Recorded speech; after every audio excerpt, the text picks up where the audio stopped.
Yeah, we are going live. The mics are hot. Mics are hot. Good to know. In the background. Some exciting. Yeah. Said all the mics are on. And really this.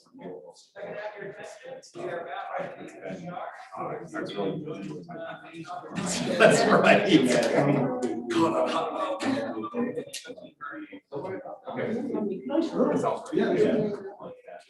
You never get rules like this. Yeah,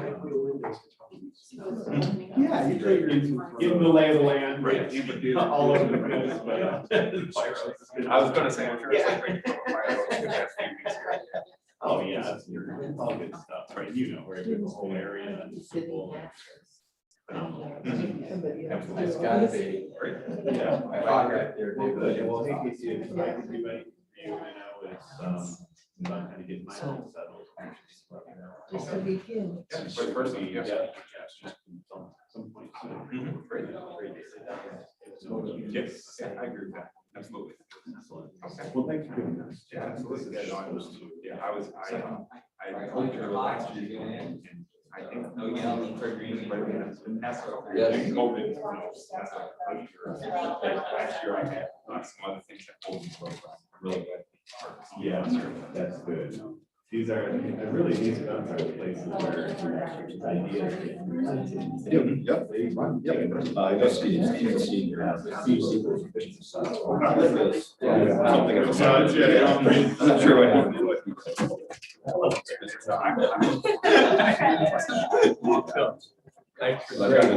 It's situated here. Those two go together, right? As far as I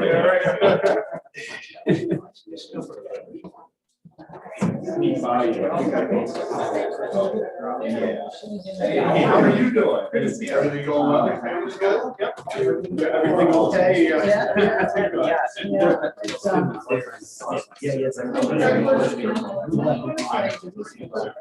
know.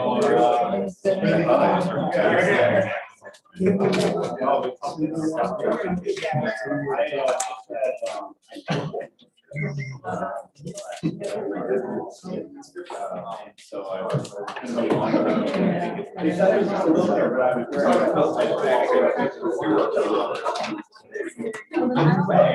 And then it was literally like.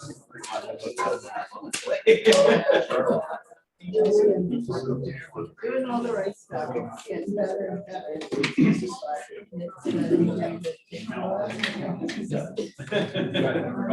Good luck. Thank you. I didn't know that. Yeah, it's great.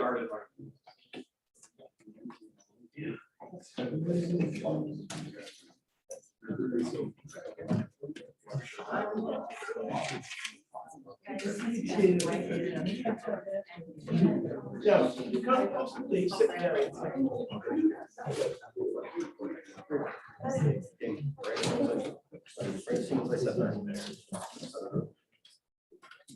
Yeah,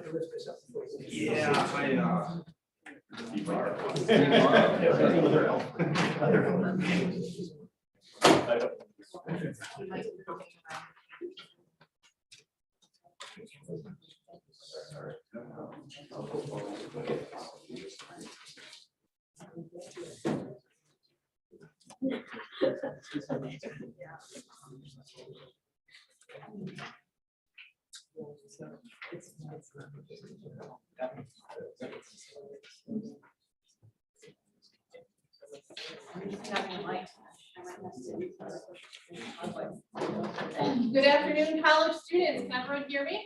Yes. Great. Welcome to the second annual AHA Startup Pitch Competition. We are very happy to be in person this year, and it's so nice to see your faces and feel your energy. My name is Ashley Madison, and I am the Executive Director of Incubator Works. Incubator Works has been helping people start and grow businesses for the last 40 years, and now it's your turn to join in on the fun. By definition, a business is a solution to a problem. That solution also must have customers, and those customers must be willing to pay for that product or service. 3 years ago, a group was formed from local leaders in the area called Startup Allegany to discuss how we could help cultivate entrepreneurship within the region and within the students at the three colleges. We were looking for a solution to a problem, and aha, we found it. Over the last several weeks, you have taken a problem, dissected it, and formulated it into a pitch with the guidance of your mentors. You all come from different backgrounds, disciplines, and regions. These are important aspects of what makes a solid foundation for good teamwork. The strategic thinking, teamwork, planning, and prep that you have used to pitch your idea are all things that you're going to use far past graduation as you continue on through your own endeavors. The three colleges of Alfred University, Alfred State College, and Houghton College sit in the picturesque hillsides of Allegany County, New York. Dubbed as the Western New York Wilds, we wanted to provide you with an opportunity to work together with a little added friendly competition. I encourage you to let your time here be part of who makes you who you are, and perhaps settle here after graduation, or come visit often. We sit in the northernmost part of Appalachia, are easily accessible by highway, have many recreational sports, can reach any city in a day's drive, great schools, safe neighborhoods, and low cost of living. A special thank you to Kim Bars and Greg Softly for their drive and dedication to this program, as well as the Startup Allegany Committee for their support, direction, and overall assistance to make this possible. To Alfred University, Sealing Devices Incorporated, and the Center for Advanced Ceramic Technologies. Lastly, to our previous executive directors of Incubator Works, who officially retired, but did not officially hang up their hats, Nancy Kirby and Dr. Alan Ray. Thank you so much.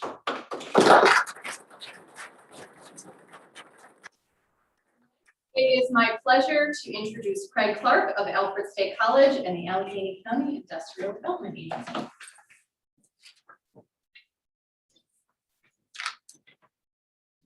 Thank you, Ashley. We formed 2 years ago, almost 3 now, I think it is, Startup Allegany. The purpose of it was to basically develop an entrepreneurial ecosystem. We've had one developed for quite a while, but it wasn't as formal as it should have been. The other thing is the economic developer in Allegany County, when you start looking at all of the businesses and even institutions like Alfred University and Alfred State College, they all started in Allegany County. We didn't import people.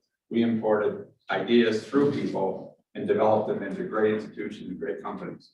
And so the one thing we've never really done is worked a better way to have that develop with our students. And this competition is one of the ways that we wanted to make sure that our students at all 3 colleges not only competed, but learned that Allegany County is a great place to work, live, and play. And it is. I think you found that out over the years you've been here. We also would like to have some of you stay here and develop those business and or to come back. It doesn't matter because it is a great place to live, work, and play. You'll see later in the program, we'll see the Western New York Wild video, which really talks about that whole outdoor place that we are and we live, and we're actually talking about it and making sure that people understand this is what we cherish and what we want to keep. I think that right now is a good time to talk about that with COVID and everything else. What's very interesting is right now try to find a home in Allegany County. They're all not many for sale. My wife's a real estate agent because they all get bought. And why is that? Because people want to live here. And as far as businesses, the best reason to be here is the talent in this room. The talent that every year all 3 colleges graduates, the very developed workforce we already have, and the fact they have a low cost of living and a low cost of actually operations. Some places in New York State can't say that, but this part of Western New York can definitely say that. And so that's why we're really excited about the pitch competitions. And when we get done, we need to talk to you about developing those business ideas and developing some future businesses that will grow as big as the institution we just talked about. So other than that, I want to thank you for participating. I know it took a lot of time. I know everybody's busy in their day-to-day activities. A lot of you are probably seniors that are really busy and have other things on your mind. But one of the things I want to put you on your mind is to stay in Allegany County. And so that's why we're doing this competition. I want to thank the judges for being here. And obviously Incubator Works making this whole thing work, and Alfred University for hosting the first in live competition. we will be rotating this to the 3 different colleges in the future. So other than that, thanks a lot. I appreciate your time today.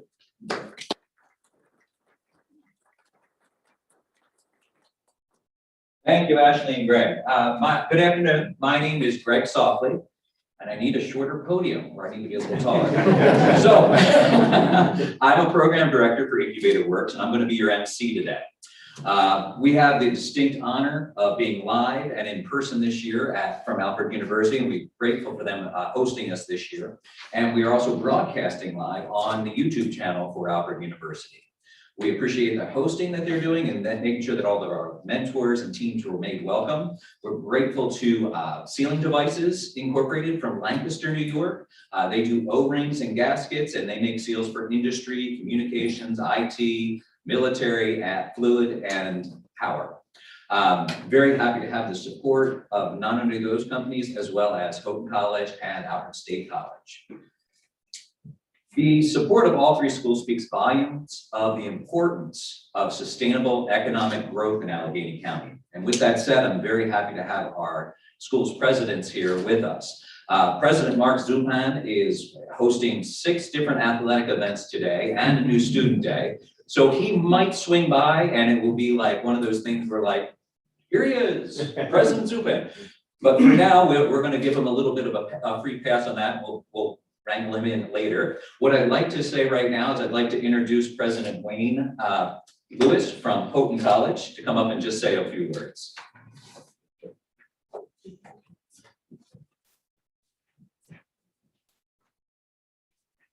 Good morning, everyone. Good morning. Boy, is it afternoon yet? I started early. So we are so pleased to be here. We're happy to have teams from Houghton College participating.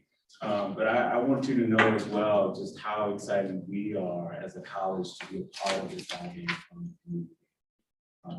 We are about 45 minutes away from where we sit. It's still a part of Allegany County. I've learned over the almost year that I've been here that there's somewhat of a divide in the county, and folks on this end don't get to Houghton too often. So I want to invite the folks on the Alfred end of the county to come and visit us sometime in Houghton and Fillmore. But what a privilege it is for us to come together to celebrate the creativity, the ingenuity, the creativity of our young people. Thinking about things that have made our country over the course of many generations, really the envy of so much of the world, starts with the creativity, the genius, the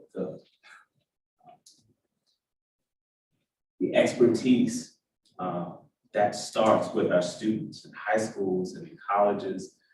That is still the case.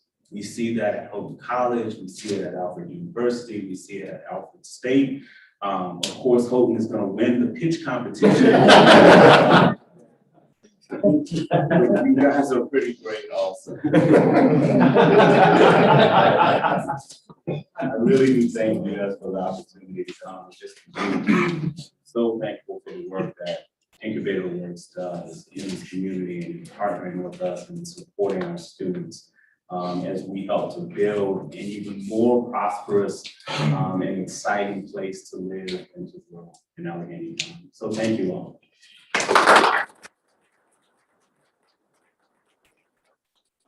President Lewis. Yes, Houghton did win the first competition last year, so they do have a title to defend. So I appreciate the competitive nature and the pride in your school. Fantastic.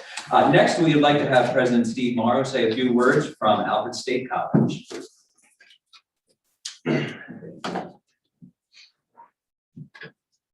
Well, you can tell us presidents are competitive, but like you all, it's a friendly competition and it's a great competition, and I am glad to be here. I think it's a great day, and this is a great event. And I really am honored to be here today, offer some remarks to the audience in attendance and those streaming and elsewhere who are as excited as I am about the Allegany County Startup Collegiate Competition. I've only been in Allegany County myself for 2 weeks as the new president of Alfred State College, so I'm new to the area. But I can tell you I plan on staying a while, and I hope you do too. Because let me tell you what I've seen over the last 2 weeks. I've seen an amazing community of industrious and intelligent people who have great ideas and know how to get things done. I see a collaborative network of institutions of higher learning who are educating and training the next generation workforce. And I also see a supportive business development network that provides mentorship and guidance of new and existing small business owners. So what do you get when you put all those things together? You get an innovative environment equipped with all the elements needed for launching new businesses. And these, my friends, are the backbone of America. So according to the Small Business Administration, small businesses, which are defined as businesses with 500 or fewer people, represent 99.9% of all businesses and employ nearly half the workforce in the United States. There's over 32 million small businesses in existence. And last year alone, over 5 million new small businesses were started. And that's an all-time record. And they all started with an idea from people who were willing to chase their dreams, just like our competitors here today. In other words, that could be you. And guess what? Small businesses have the opportunity to turn into big businesses. And every business, whether it's big or small, they have the opportunity to make a difference locally, regionally, nationally, and globally. It's events like these who put the wheels in motion. So these events are really important. And this competition wouldn't be possible without the support of our Allegany County higher education institutions, our judges who are here today and in attendance, and our many sponsors responsible for making this event possible. Can we take a moment and please just give these individuals and groups a big round of applause?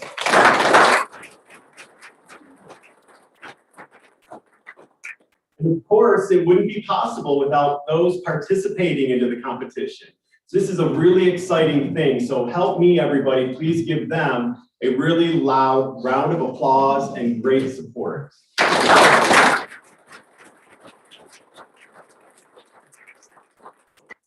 I know I do speak for all of us when I say that we are really looking forward to learning more about your ideas. So I'll end here to give us that opportunity. Thank you very much.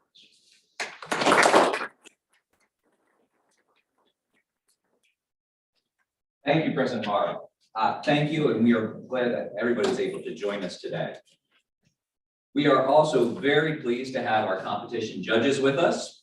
Our judges provide us with exceptional expertise in marketing, business, industry, education, and science. First off, we have Dr. Allison Wolf, she is a professor from Allegany College. Her academic work combines her background as a senior executive in marketing management with quantitative research on student activities to create a real-world career-building experiences for Allegany College students. I've had the opportunity to work with one of her classes. It is a great experience and one I'm hoping we get to do again sometime. Fantastic experience. The way you interact with them makes learning fun, like the old commercials used to say. So we are thrilled to have you with us today. We are also happy to have Casey Joyce with us. He is President and Chief Executive Officer of Otis Eastern Services, LLC. Casey is currently President CEO and has worked for Otis Eastern throughout his current career. He kind of came up through the ranks from everything I have read. And it's kind of interesting, I read your profile and you were a project engineer, an estimator, a project manager, construction manager, and general superintendent. And since graduating Cornell in 2009, you have stayed with the company and worked your way up. And I think that speaks volumes about your work ethic, your knowledge of the business, and the knowledge of Allegany County and for sustainable growth. We are thankful to have you here. Finally, we have Dr. Alan Ray. Dr. Alan Ray is Director of University of Buffalo's New York Center of Excellence in Materials Informatics, as well as probably 15 or 20 other titles that Dr. Ray holds. He has worked in electrics, ceramics, nanotechnology, clean tech industry for more than 25 years in both the US and the UK. He has been director and VP at 5 new companies and started his own business. He's continued to work for 2 Fortune 100 companies, 2 Boston-based investment groups, and numerous startup companies. He has also been co-director for several years at Incubator Works, and I've had the privilege of working with him. He's one of the few scientists that I've met that explains things that I can understand.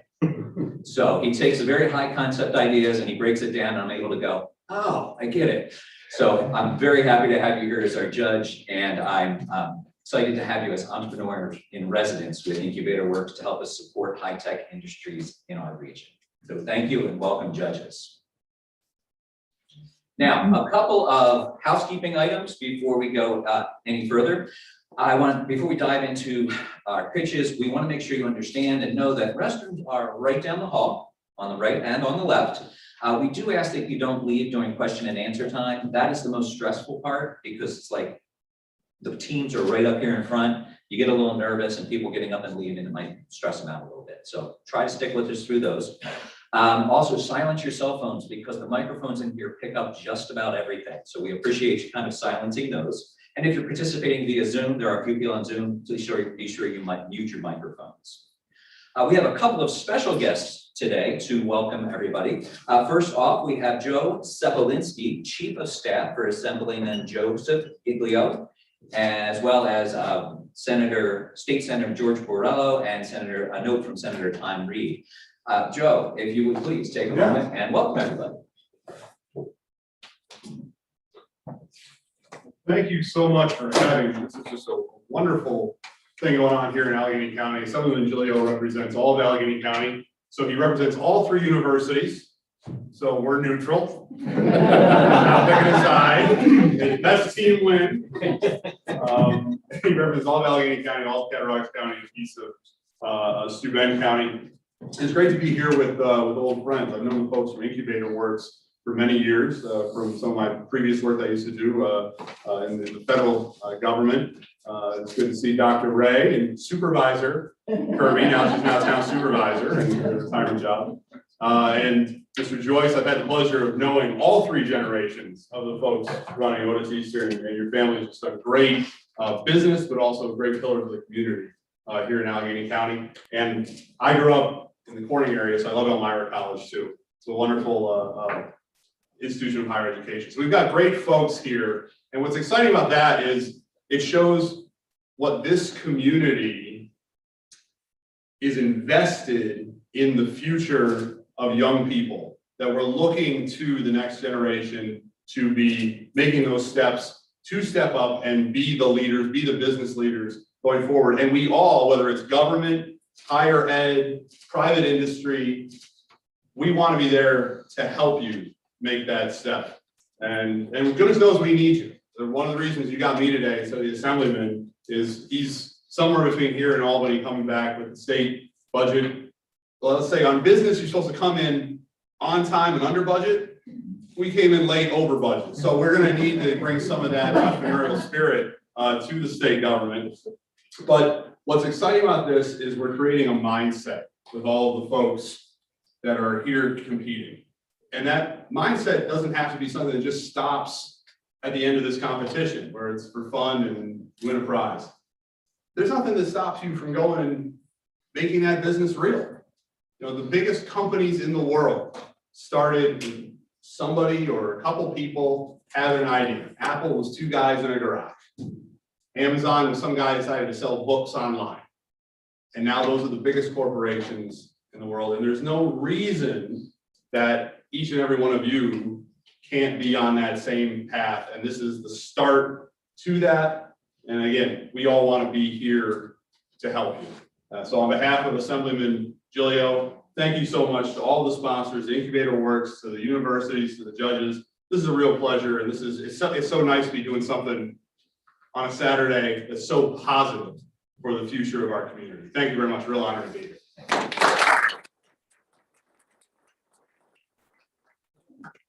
Something with people instead of on a screen. Yeah, you're gonna get out of the house.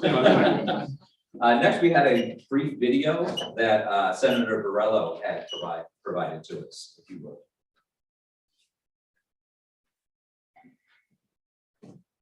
I'm honored to be able to welcome the teams from Alfred State College, Alfred University, and Houghton College to today's 2nd annual Allegany County Startup Collegiate Pitch Competition.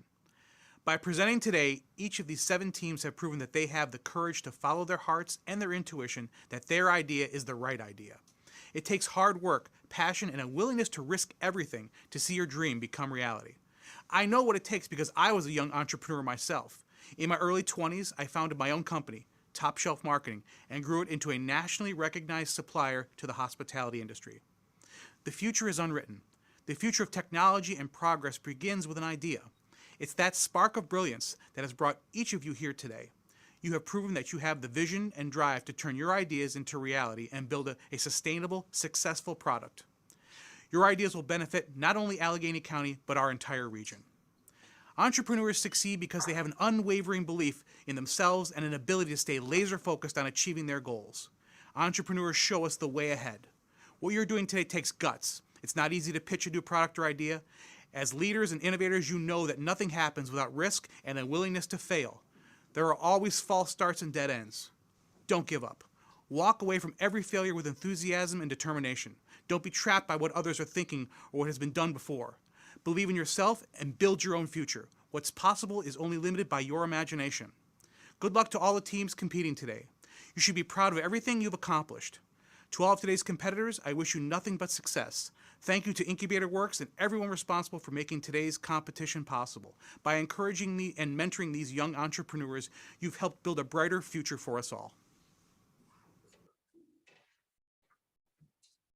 Thank you, Senator Borrello. He has spoken at different things for us in the past. He has a great heart for entrepreneurs and really is looking for growth in our region. So we are always appreciative of his messages. We also received a memo from from U.S. Senator Tom Reed yesterday, and it reads, I would like to welcome our future entrepreneurs from Alfred University, Houghton College, and Alfred State to the second annual Allegany County Startup Collegiate Pitch Competition. Through your participation in this exciting and challenging competition, you have identified problems, looked for solutions, and given small businesses in Allegany County ideas on how to grow and prosper. That is something to be very proud of. I applaud you for your hard work and dedication and wish every participant the best of luck in today's competition. Sincerely, Senator Tom Reed. We appreciate all of the government support we are receiving for this competition, and we all are looking forward to continued economic growth. So now, without any further ado, because we did a lot of introductions, and that's really just to get everybody to relax a little bit, make sure you're calm before pitches start.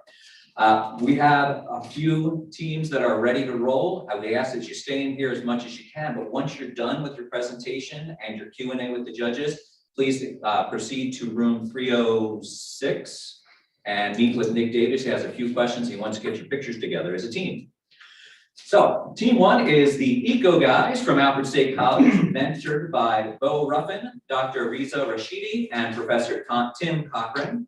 Team two is the Flamingo Restaurant from Alfred University, mentored by Dr. Jason Morrison and Kevin M.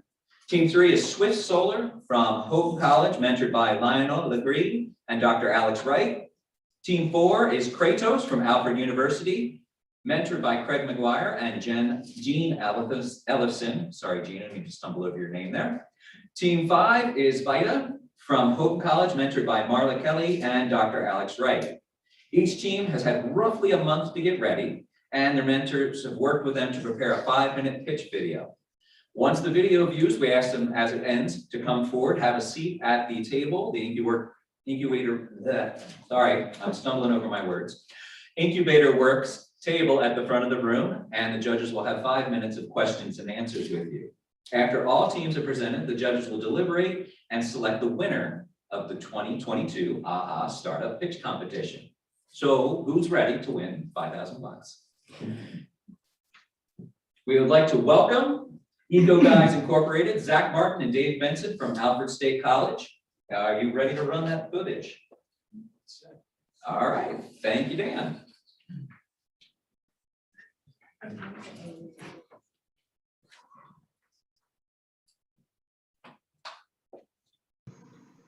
Hi, I'm David Benson, and this is my partner, Zach Martin, and we are seniors at Alfred State in Mechanical Engineering Technology, and we are the Eco Guys. We would like to show you why our biogas digester is needed on every single cattle farm around. Do you know how many cattle farms there are in Allegany County, New York, and the rest of the United States? There are about 200 in Allegany County, 4,000 in New York, and about 700,000 in the United States. A single cow produces about 20 tons of manure a year. Greenhouse emissions, specifically methane deriving from cow manure, is depleting the ozone more and more every year, worsening global warming. Now, cow farmers around the world face the problem of what to do with all the manure that is produced from their livestock, whether dairy or cattle farms. Most large farms will have a removal service that is costly in addition to a stockpile of manure for later farm use. With the help of EcoGuys, medium to large size cow farms around the United States, starting with Allegany County, will be able to generate profit while significantly cutting down on greenhouse emissions from manure. Now, our solution to all the methane being released into the atmosphere is an anaerobic digester which traps the gas released by cow manure. Biogas is emitted off the manure, then it's sent through scrubbers to be cleaned. The methane is then stored in a pressurized tank and collected for clean energy generation. The fertilizer becomes cleaner and more environmentally friendly to be used. Our mission as a company is to decrease greenhouse emissions of every cow farm in the local area, as well as the rest of the United States, while helping farmers generate cleaner energy to become sustainable.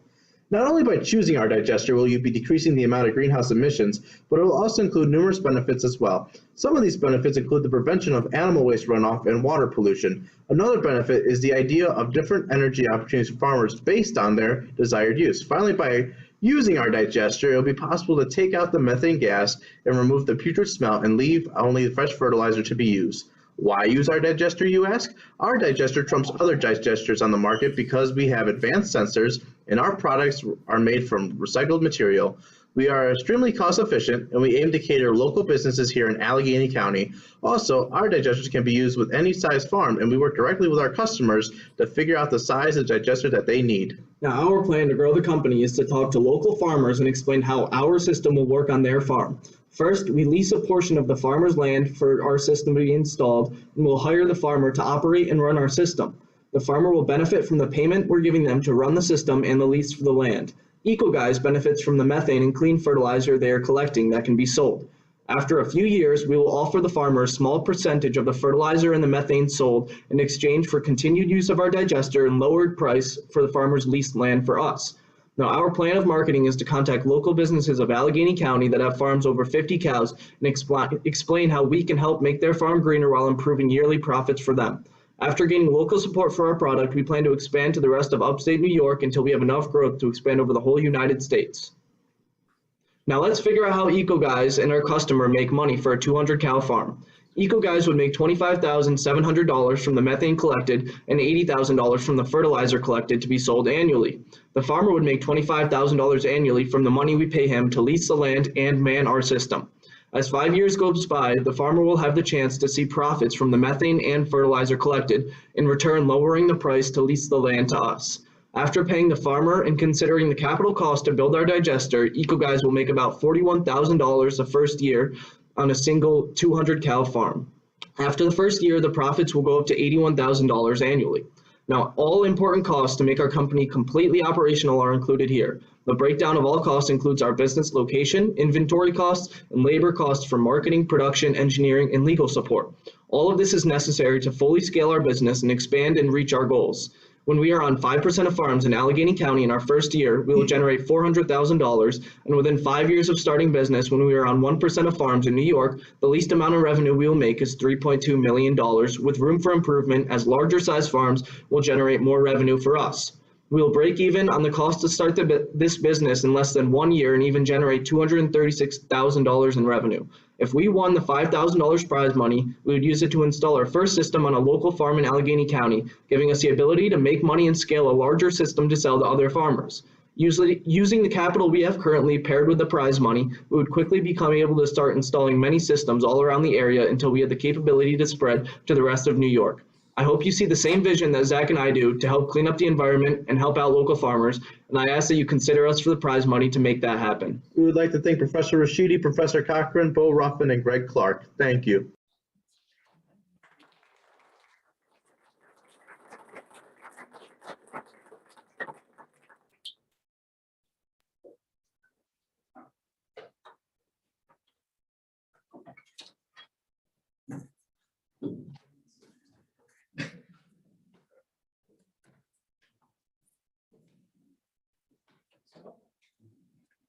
Go first.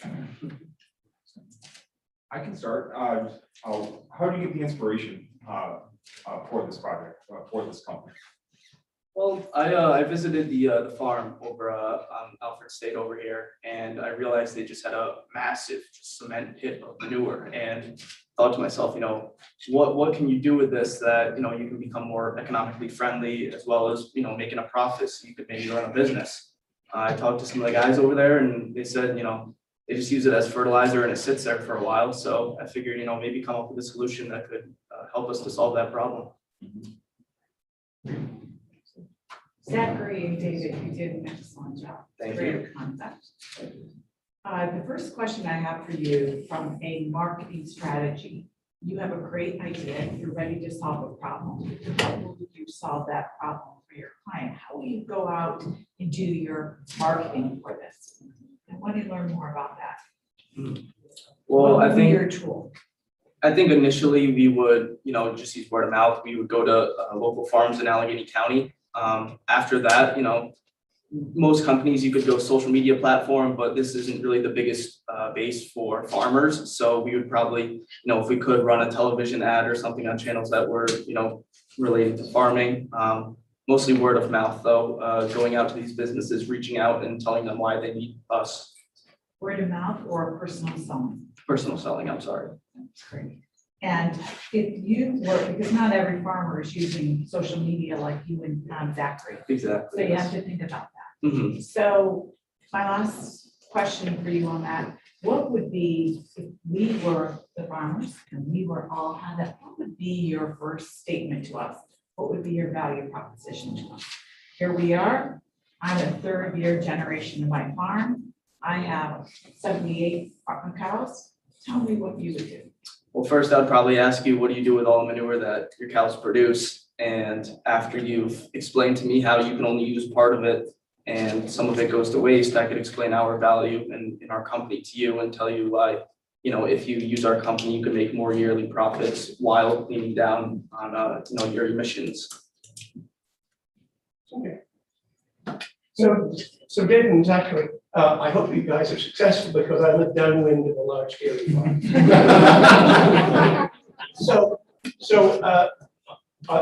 Your presentation was great. I love the way you thought it through. What's the mechanism for using the methane that's produced? Have you thought about how the farmers are going to handle that? Yeah, there's a few different ways to go about it. So we would go in and we would collect the actual methane from the pressurized tanks on the farm.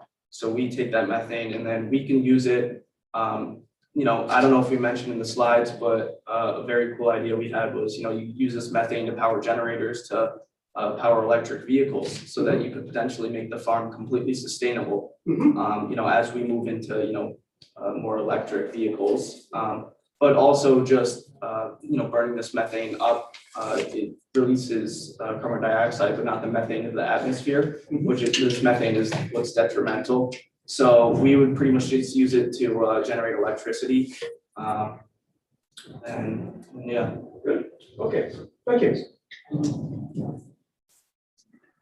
So with the farmers being your target customers, you've really got two sets of customers, right? You've got the farmers on the front end, then with your idea of providing the methane back to the farmers for energy, are the farmers then your second set of customers as well? Potential if they choose that they want to actually use this methane themselves, that's definitely an option for them.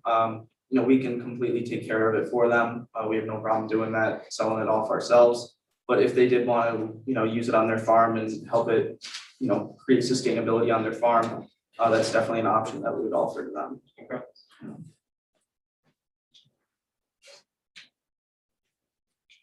Any further questions from the judges? Okay, very good. Great job. Thank you.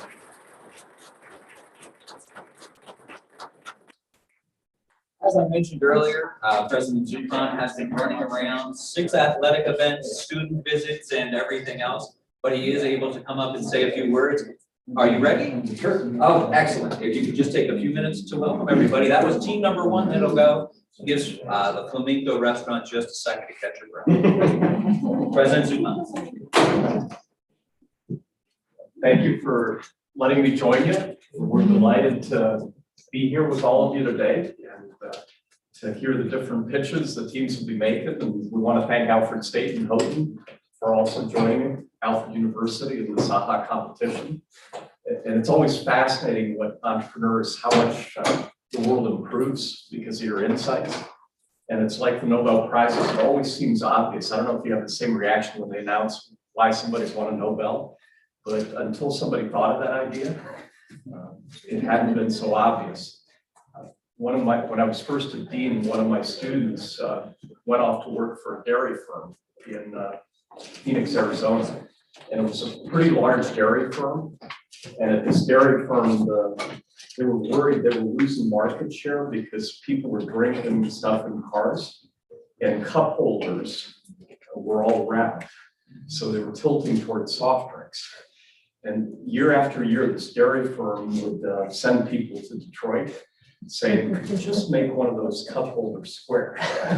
So we could fit in one of our milk cartons and have people drink some healthier stuff than soft drinks. And they were banging their heads against the wall. Didn't succeed year after year. And then they hired this business student. And she was the one that came up with the idea, let's make the milk container cylindrical. It's seemingly obvious, but it proved to be the biggest hit after she came up with the idea. And thinking more broadly right now, we're benefiting from what people came up with when they started tinkering with mRNA technologies and then bringing those ideas to market, and even global dependence, getting away from non-renewables and switching to electric power. I listened to a podcast a few days ago. Back in the 1890s, the dominant cars were actually electric vehicles. But then it just wasn't the right time. The battery storage, people hadn't figured out how to make that work. And we're finally starting to see some daylight, and for sustainability reasons, those ideas. So thanks for the ideas you're thinking of, and enjoy the rest of the competition.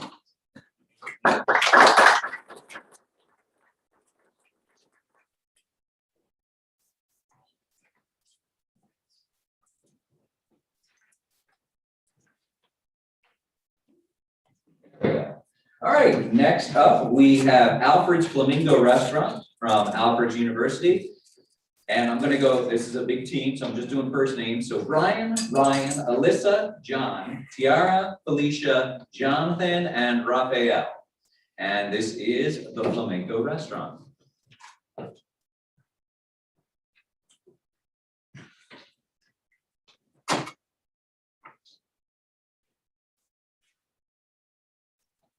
Swift Solar by Sophia Gildermeister, Dowett Hutter, and Evan Tsai. Would like to reduce your electric bill while taking care of the environment? Here at Swift Solar, we connect homeowners with the right installers and guide clients throughout the whole solar installation process.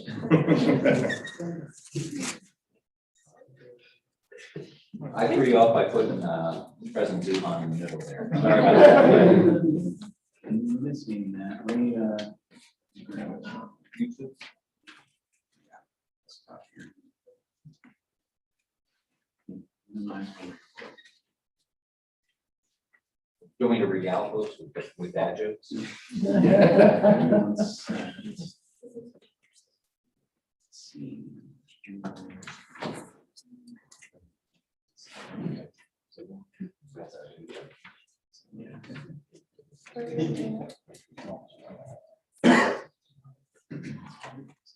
Do you want to jump to Swift Solar? Could we jump? I apologize. Do you mind if we jump to Swift Solar as he loads Flamingo Restaurant in?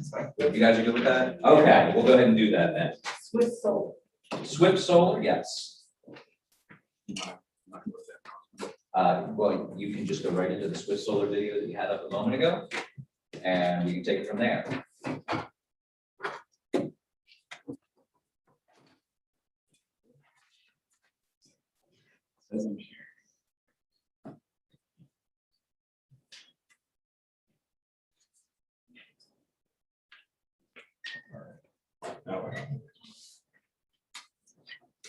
Swift Solar by Sophia Gildermeister, Dowett Hutter, and Evan Tsai.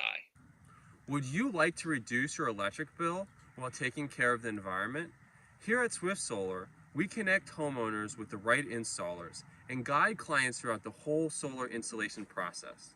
With zero down financing, homeowners can easily make the switch without significant upfront costs weighing them down. And the average homeowner in New York qualifies for over $9,000 in tax credits when installing residential solar panels. Homeowners in Allegany County don't know how to get access to solar effectively, and installers are splitting their resources. Homeowners believe that there are large upfront costs and are not aware of tax credits. Also, there is a misconception that there is not enough sunlight for solar to be beneficial. For installers, they are struggling to sell solar from start to finish, which forces them to be overwhelmed having to handle marketing, sales, and operations. Installers need help connecting with potential customers and scaling their business effectively. We will serve the homeowners of Allegany County and Western New York solar panel installers. There are currently 18,000 homeowners in the county. Customers with a credit score of 600 or higher qualify. Swift Solar currently has 3 local installers that want to utilize our services: Lighthouse Solar, ETM Solar Works, and Buffalo Renewables Incorporation. Utilities increase rates every year in order to support an aging infrastructure, leaving homeowners no other option but to pay what is asked. When it comes to going solar, homeowners could reach out to installers individually to learn more about their options, and installers could spend a significant amount of resources trying to find more customers, but neither of these choices are efficient. Instead, we will be a solar brokerage that can provide homeowners with several different options for panels, financing, and installation, providing home energy audits to reduce energy consumption, as well as evaluate optimal system size. We will have the full package that makes it convenient for homeowners while helping installers grow their businesses. We will be the solution that provides clean energy and effectively fights climate change. Swift Solar will provide homeowners with customized proposals regarding the benefits, financing options, system size needed, and the state and federal tax credits. Homeowners will feel confident they are receiving the best solar products and services. We will be an added benefit to installers by providing them marketing and a supply of homes ready for installation so they can focus their resources on what they are good at. Our top 5 sustainable development goals are affordable and clean energy, reduced inequalities, good health and well-being, responsible consumption and production, and decent work and economic growth. As a brokerage, we have options for customers such as which panels they want, which installer, and even the time frame of install. We are customer-based, so we will provide home energy audits. Our marketing tactics will give installers unreached customers they wouldn't have been able to contact without us. Our message will be centered around solar accessibility, energy options, and cost savings. Consultants will knock doors of homeowners throughout Allegany County. We will run Facebook ad campaigns that target local users, a referral program will be utilized, and a postcard mailing will help reach older homeowners. Our website will educate homeowners, provide estimates, and give cost-saving tips. Our home consultations will provide ways to save energy consumption and evaluate what system would be best. Our contract management software will help connect homeowners, consultants, and installers throughout the whole process. The average size system in Allegany County is 9 kilowatts, which is roughly $25,000. Assuming we sell 10 per month, that would be $3 million in revenue for our installers. We will seek to secure a price of $250 per watt from our installers and sell at $290 per watt on average, meaning we make $400 per kilowatt or $3,600 per deal. That will be an annual profit of $432,000, which will only grow as we scale. We are looking for $49,000 from investors to fund the first 12 months of this venture against 20% of the total equity. Currently, homeowners are subject to renting their power from utility companies. Not only do they get their power from dirty and non-renewable sources, but the maintenance required on an aging infrastructure requires rate hikes that homeowners simply do not have a say in. While many have the misconception that solar is not for New York, this state actually offers the most in the country in terms of incentives for the homeowners. And while there are installers in the area, it simply isn't a streamlined process for homeowners to go solar. We aim to educate and assist homeowners in Allegany County, showing them options to own clean energy. Investors, will you partner with us to make Swift Solar a reality?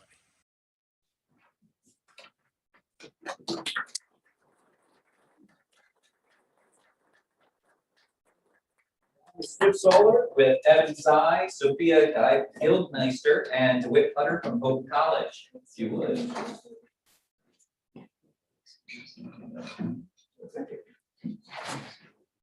Thank you.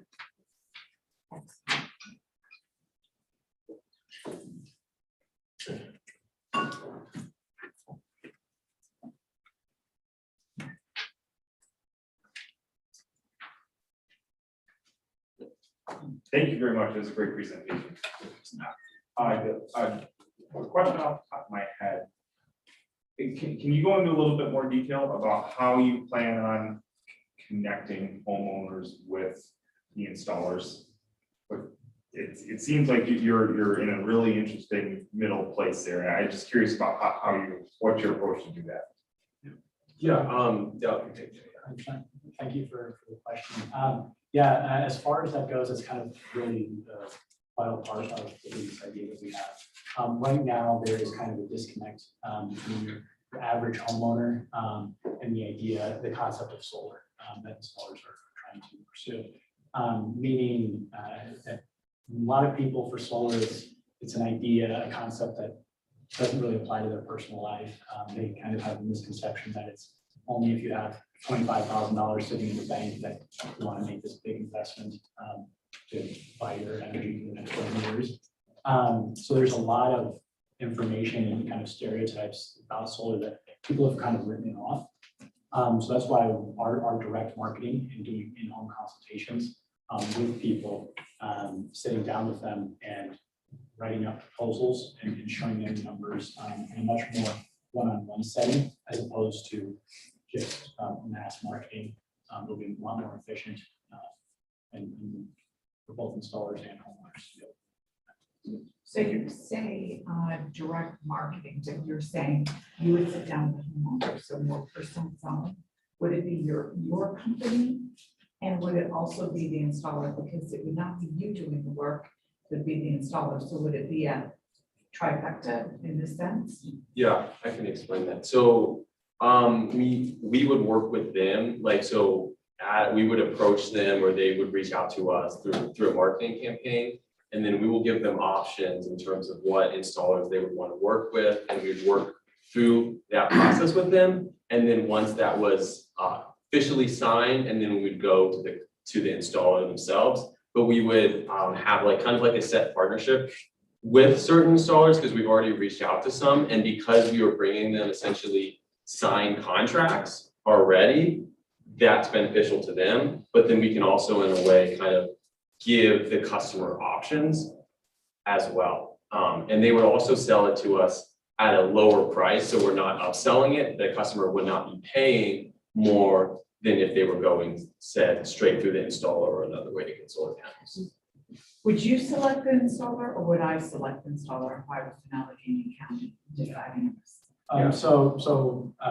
That's a great question. If we were to approach you, for example, you've got a home in Allegany County, we would have a set number of proposals that we could build for you.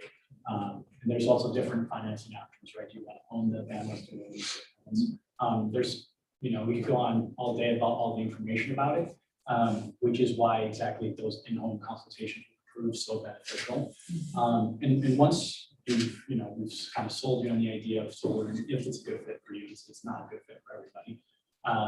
Then once we have that under contract, then Buffalo Renewables, our installers, will come on a set day and put glass of iron roof. We handle the whole process as far as getting the permitting taken care of and all the extra stuff that goes with the solar project. So I used to edit a solar journal for 2 years, and I also subscribe to community solar. So a question for you about community solar. So I signed up for community solar, gave me a nice discount on my power. Do you see those folks as competitors or maybe potential partners? Yeah, as far as the community solar aspect, I think it would be more of a potential partner as opposed to a competitor, just because the way that works right now, they've got the whole field of solar panels and your home kind of gets its power from there. That's right. That's how it works, right? Okay, so as far as we go, as far as the installations on those fields go, help there, or if you were already getting your power subsidized by there, and you're kind of covered with that aspect. So it's not necessarily about trying to take customers or once you're already connected to solar, and you wouldn't necessarily be our target market, if that makes sense. Just as a heads up, their marketing's awful. So that might actually be an opportunity for them. There's a lot of people. The service is great, want to go. Also, I would like to add to Casey Joyce's question about being the middleman. I think in our future goal is to not always stay the middleman, because I think a lot of people think that can be something that can be cut out. But we would seek to, once we are on our feet, get everything in-house and hopefully be able to do the installations in the future ourselves. Excellent. So do you have a plan for that within 3 to 5 years, or do you, because that will control your quality, right? Because you might have done a great job with the product and the service, but then the contractor might have fell short. 100%. Yeah, that is definitely something that will be in the talks down the road. As far as having all the resources up front to do our installations, that's kind of out of the question right now, just being realistic about it. But granted, that we do see a need that we can fill right now. We need to bridge the gap by bringing that info to the homeowners and, just having partnerships with installers until, like you said, we get the resources and then the projected revenue slides where we can kind of do everything in-house.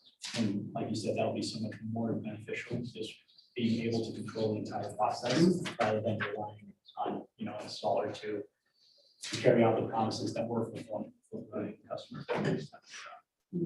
If you don't mind, I have one last question. I'm a homeowner, and you brought up in your Q&A, solar panels are not for everyone. I am considering your business. Tell me why I should choose you and why it might be right for me. 100%. So as far as that goes, there's a couple of things that would kind of disqualify you. The way that a solar loan works, it's kind of seen as a bill swap, right? So some people have 25,000 in the bank that they want to buy it cash. Good for you. A lot of people, they just get a loan that they just pay monthly on, but that will eliminate their regular electric bill. So it's kind of like a bill swap. And this way, it's going to own your power as opposed to right now, you're just renting your power from utility companies, right? You're going to be paying every month for the remainder of your life. So this way, if to qualify for that loan, typically you need a credit score above 600. So for those homeowners that are below 600, we would need to wait and work with them and try to get that credit score up if the solar is what they were set on. And then other things that you might not qualify for is maybe the state of your roof. About for you until you get your roof replaced. And then as far as that goes, some people aren't using enough power. If your bill is 30, 40 bucks, I think the average in Allegany County is about 106 we found. If you're somehow in the 30, 40 bucks, solar panel is not necessarily the most cost beneficial for you. It wouldn't make sense for you to kind of go through the effort of signing a contract, that stuff. So we would recognize that. We wouldn't pay too much attention to those customers unless you're gung-ho about, green earth clean energy. They typically don't do it. Yeah. Were you asking kind of like, I'm hesitant about solar, now why solar? Yes. That was that more the question? Yeah. There's a couple things. The one is like he was saying, like you get to own your power, so you're not, relying on rising electricity costs, and you have that kind of flexibility. And then once you pay it off, then you're paying nothing essentially for your energy. And New York State, specifically, like when we think about like benefits, so if we're in a place where it's really expensive for electricity, like California, then it's like instant cost savings. Well, in New York, especially Allegany County, it's a little different because electricity is not as expensive. But New York specifically has incentives, like we have the federal tax credit and the state tax credits, and the state tax credits is 25% of the total cost once towards your state taxes, and that can go up to 5 years because you might not use all 5,000 in the first year. But then there's additional rebates through NYSERDA, the energy part of the state, as well as there's net metering. So if you got a system that you're producing, more electricity than you need, then you can make some money off of that. So for most, and then lastly, like sustainability, if you want to go towards renewables and you want to make a better impact on the earth and not be using, natural gas or something like that. So there's a lot of benefits, especially specifically if you do live in New York, right? So, yeah, okay. Alan, did you have a question? Yeah, just one question. On my way here, I passed a bunch of Teslas and a Rivian. And with the increase in electric vehicles, have you thought it's the storage aspect of solar? Yeah, 100%. So batteries are always an option for somebody who were to get solar right now. It's not necessarily, you're not disconnecting from the grid or anything, you're actually staying connected to the grid because you feed into it, we overproduce, and then at night when you're not getting the sun, again, taken from the grid. So for those who kind of want to go completely off the grid or just like those electric cars, things like that, you can have a battery as well or a power wall, and some people just throw it in their garage, where you'll be 100% getting all that energy during the day and storing that excess in your garage, wherever you're going to have your battery. And then, with like all of the legislation and stuff about, promoting electric cars, electric usage is bound to rise. So with more and more people using more electricity, solar is really on the ground floor with terms of where the potential is for the future. Excellent work. Thank you.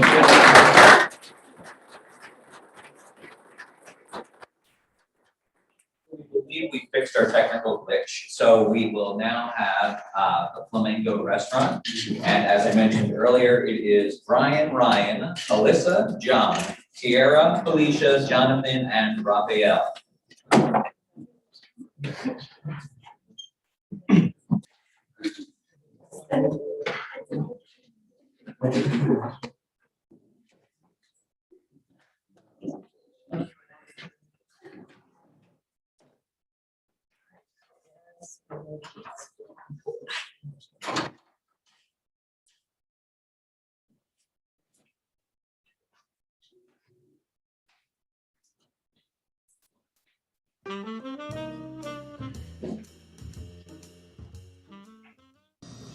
Hi, I'm Alyssa DeMillo. I'm 19 years old and I'm a first-year business administration major.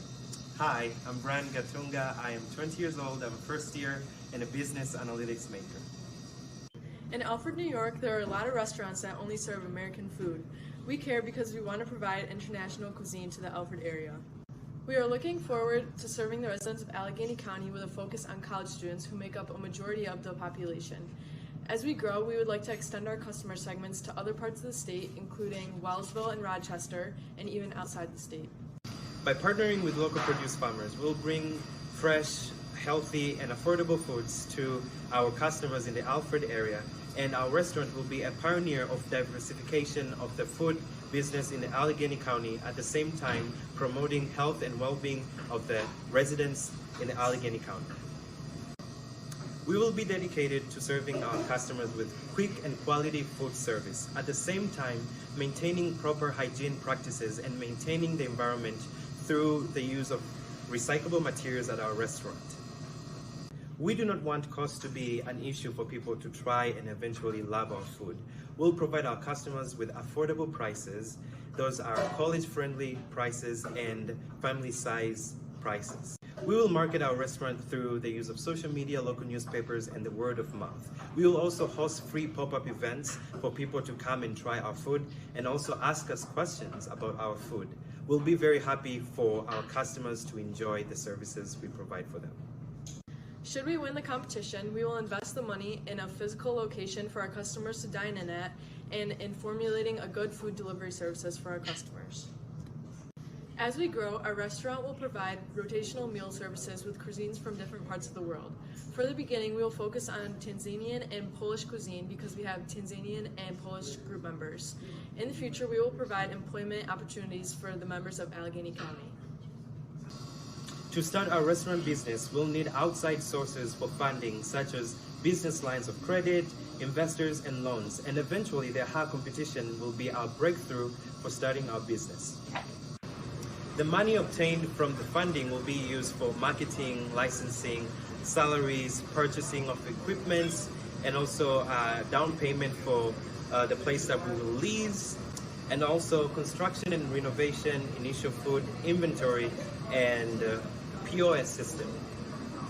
And this is our income and expense projections.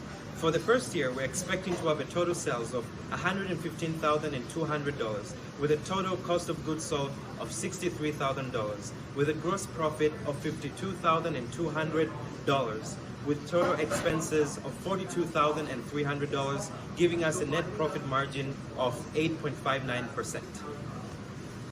For the second year, we're expecting to have a total sales of $172,800, a total of cost goods sold of $80,000, gross profit of $92,800, and giving us a total of expenses of $72,300 with a net profit margin of 11.86%.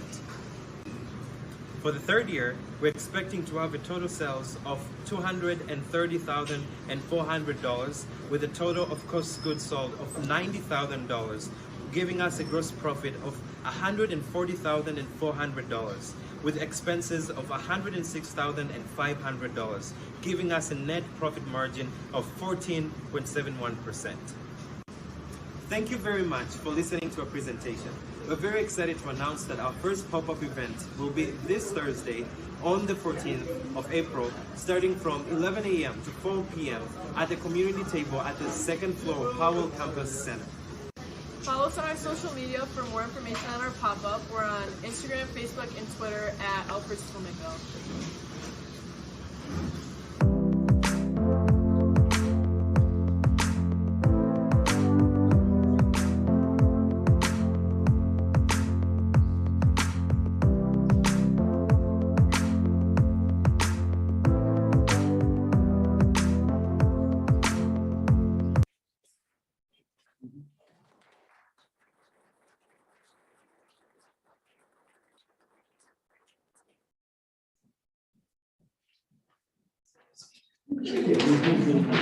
Great business. Thank you.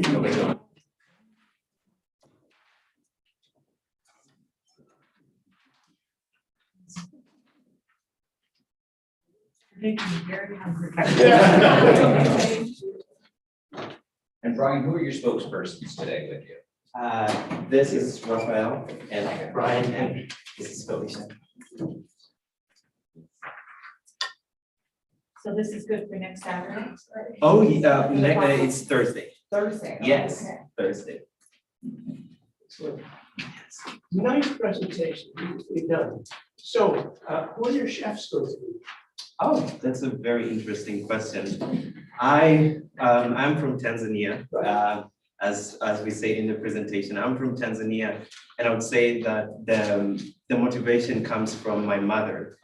Back at home, the ways like of stereotypes here in the US. I was very shocked when I came to the US and finding the father also cooking, and the children, and like the father having the days that the father cooks and the mom cooks. Back at home, these duties are just marginalized. It's a woman who does this. But back at home, my mom was like, that's not happening.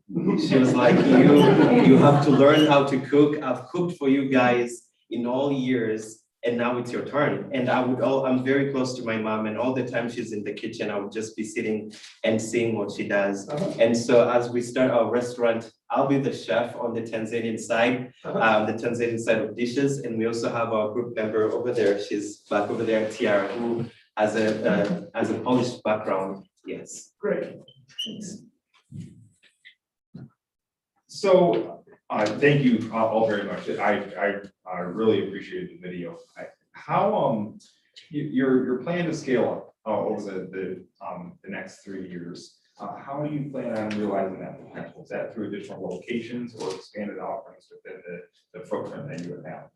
Yes, so for the first, we're focusing on doing pop-ups because as a reality, we're students and we're full-time students. We won't be able to really like operate a restaurant, like a big restaurant all the time in 12 hours. And so what we're thinking is at first doing pop-up restaurants, which will help us develop that trust with our customers for people to really enjoy our food. And as we said, like we'll provide rotational meals because at first, as we say, our focus for now Tanzania and Polish, but we want to expand whereby people be able, oh, I want to try Nigerian food, like Elvis here is South African Nigerian.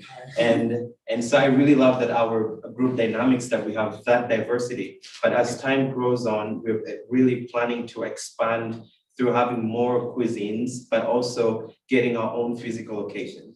A physical location whereby people will be able to come and also generating a good food delivery system, because some people just want to, we're watching a Buffalo Bills game, we don't want to go anywhere. So we'll just develop that system that will just get the food to them. Yes, thank you. Thanks. So you brought up that you are Alfred Flamingo, your pop-up. And right now the focus is Polish and Tanzanian food. Yes. But then I can move into Nigerian food, is that correct?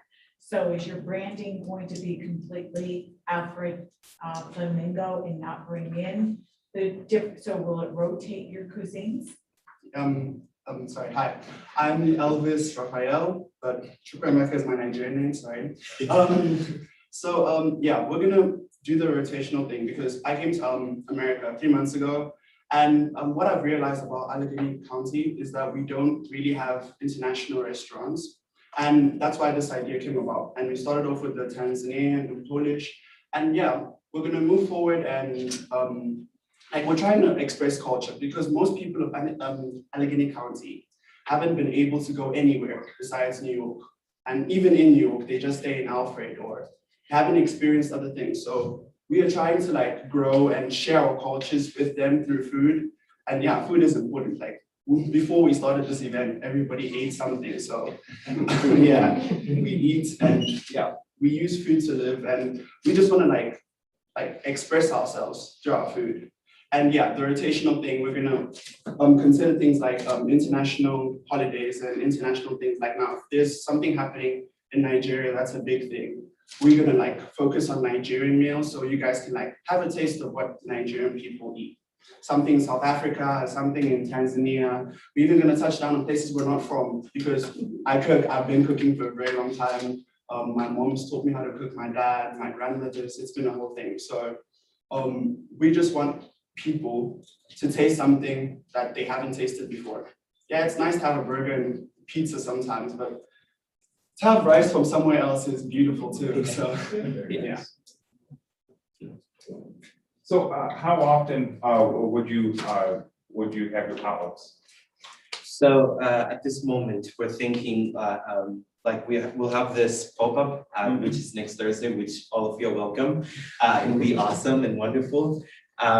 So next Thursday, we'll have a first pop-up, but then we're thinking, because again, as we said, like we're full-time students, we'll do maybe one pop-up in a month. As we're doing the pop-ups, one pop-up in a month, we'll start reaching out to investors and maybe asking for crowdfunding at this moment, because we don't have like good credit scores, because we're all like depending like on our parents, and also kind of like I'm an international and like I only have a debit card and I don't have like a credit card, which people, if I say like going to and asking for a loan, they'll ask me many questions. And so we're really thinking about like we'll start with a pop-up restaurant now, and then we'll do per month. At that time, we'll be collecting money through Kickstarter and also maybe other forms, GoFundMe, and also talking to potential investors who will be very interested to make Allegany County somewhere that people would come and say, wow, I feel at home. I'm not saying that we don't feel at home, but in a way that people be able to enjoy the cultures from different places. And I know that people want to do that, but the nature of the environment and the way that the things are, that's how it is.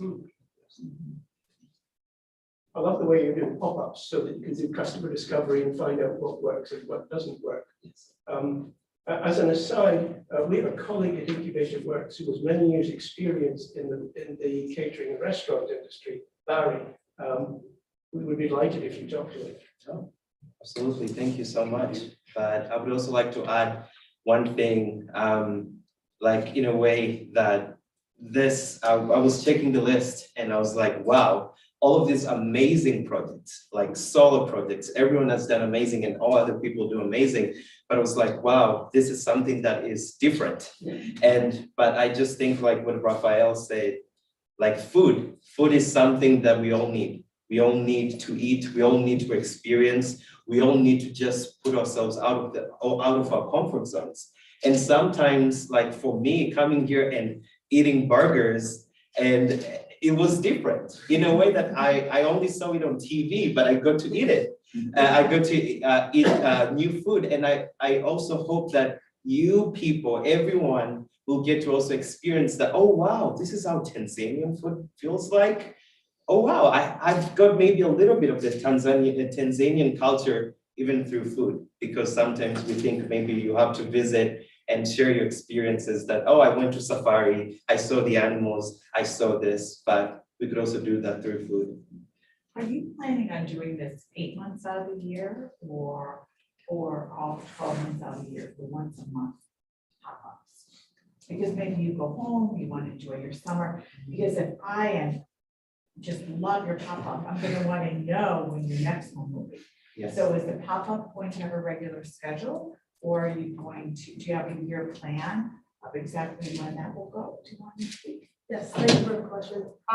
With most of us being college students, we were planning on doing our pop-ups throughout like the school year and closing down during the summertime, because most of our customers will be college students, and so we're gonna cater to them majority of the time besides the rest.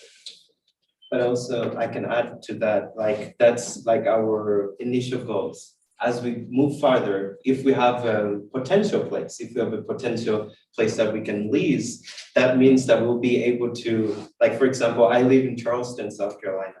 One way that as for me as an international student, my visa restricts me from doing other forms of employment down there. If we're able to succeed and have this restaurant going on and maybe work through getting a work permit, I can stay. I'll be happy to stay, and this is my customer. I won't leave my customers to go missing and like, what's happening? I'll be very happy to form that system, and that's not only by myself. That will be also with people that will offer employment in the future in the Allegany County, people who belong here, people who stay here, and so it will just over time as we grow, we'll figure out all the dynamics of how we do everything. Thank you. Thank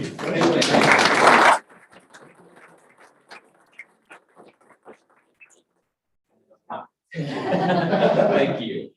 Next up, we have Kratos.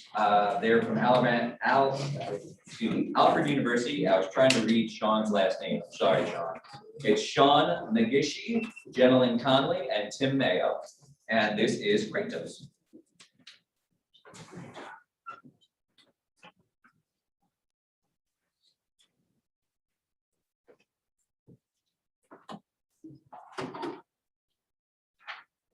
Hi, my name is Jenilyn Conley, and I'm a marketing major here at Alfred University with minors in accounting and entrepreneurship.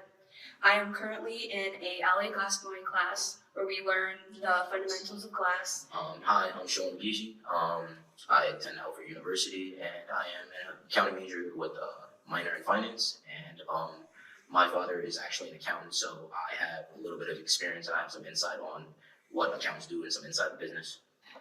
Hi, I'm Tim Mayo. I'm a material science and engineering student here at Alfred University with a minor in chemistry. After I graduate this semester, I will be working at Corning Incorporated as a glass melting process engineer. And we are Kratos.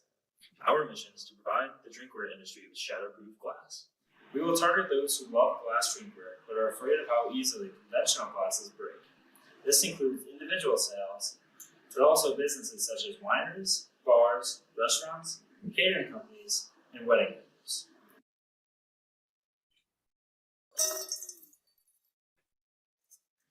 Whether you're a wine enthusiast or just a lover of glass products, you've likely experienced something similar to what you have just witnessed.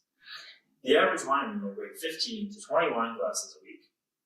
The average wine enthusiast will break 5 to 8 glasses a year, and just as many common glasses will break in every household every year. That's why having people move towards a more durable alternative such as plastic. To answer this question, let's take a look at the wine industry. Plastic contains chemicals which interfere with the aroma and the flavor of the wine. In fact, the same chemicals and microplastics can be found in most plastic drinking vessels and can lead to many health issues. Our glass drinkware revolves around a strengthening process known as ion exchange. This is the same process used to strengthen shatterproof glass in your smartphone.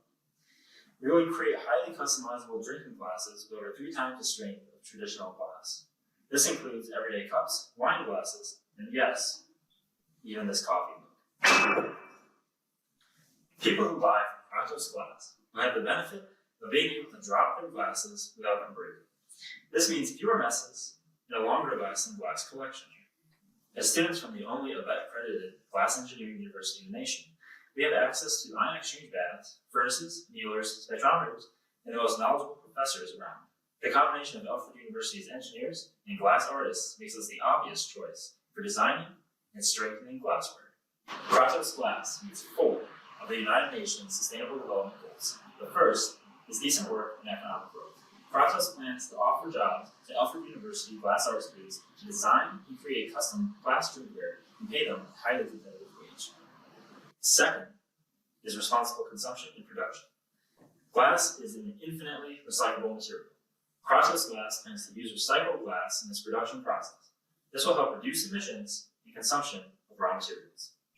The final 2 are life below water and life on land. With a more durable glass option, consumers will move away from plastic options which pollute our waterways and cities, and which take at least 450 years to decompose. There's a strategic window in the beverage glassware market for stronger and longer lasting glasses. Research illustrates that as the alcohol industry grows, so does the need for durable glassware that isn't made out of plastics. Recent Amazon reviews on even the most well-known glassware companies have the same complaint. The glass is just too fragile. Our plan for promoting Kratos is through social media, as we have grown up learning about social media and how to effectively deliver a message online. We also plan to hold a competition in the Alfred University glass blowing community to further the product line by choosing 1 design per semester after the original collection has been launched. The competition will generate buzz between the company and the glassblowers at Alfred, creating a unique development within the university. We anticipate selling 625 glasses in year 1. This will generate $15,618 in revenue and $14,338 in profit. In year 2, we anticipate selling 850 glasses with a revenue of $21,241 and $19,641 in profit. In year 3, we will sell 1,300 glasses with a revenue of $32,487 and a profit of $30,117. Some of our expenses would be general insurance for $500 annually, professional liability insurance $700 annually, cost of glass materials $1,200 to around $2,370, potassium nitrate ranges from $80 to $237, and marketing cost is $250. If we were to win the contest, we would use the money to apply for additional funding and grants.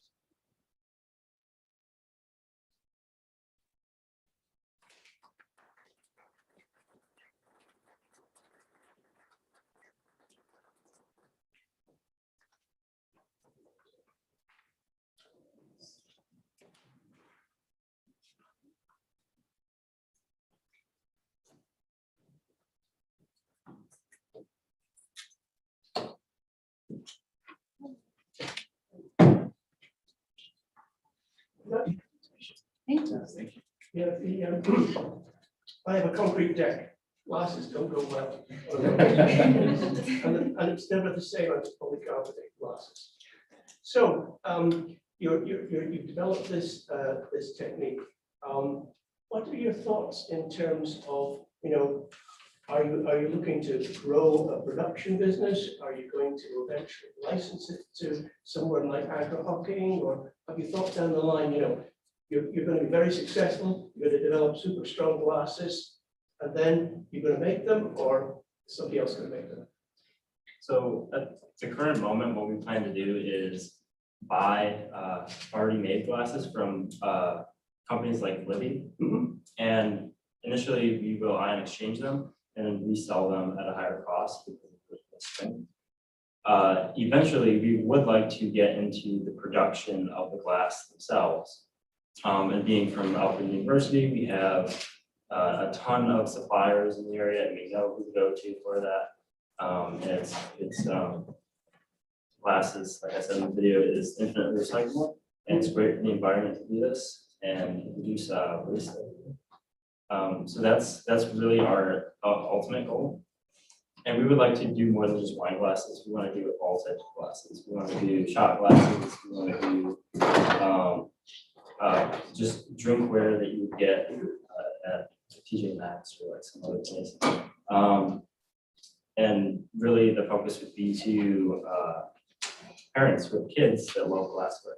And we want to provide them with such glassware that can't break and hurt their children. Excellent. I had an inquiry when I was working at Alfred from premium liquor bottles. You don't want those to break. So who would you be selling to at the start? Individual consumers, restaurants, who is your target customer at the start? Well, initially, we would sell direct to consumer on sites like Amazon or maybe Craigslist, Etsy, that sort of thing. But we'd also set up pop-up shops outside of Walmart and more specifically like wineries and bars and stuff. And customers would have the option to not only use the wine glasses that the winery provides, but buy them directly from the winery, which would take some of our profit, but they would get more of a, let's say, they would have more, they would have more access to the wine glasses themselves. My question is, you've been only working on this for a month, right? But tell me, who is your competitors per se? You have direct and indirect. We all know indirect. As we all talk about, we have our own wine glasses or whatever we have. But who are your direct competitors you feel right now with this product? So right now, we have no real competitors who use the ion exchange processes in the glass. Our number one competitor in the wine glass industry would be Riddell. They make crystal glasses, which in order to ion exchange them, you have to go through an additional process. So they currently do not do that. So Riddell, Libby, they sell wine glasses and glassware.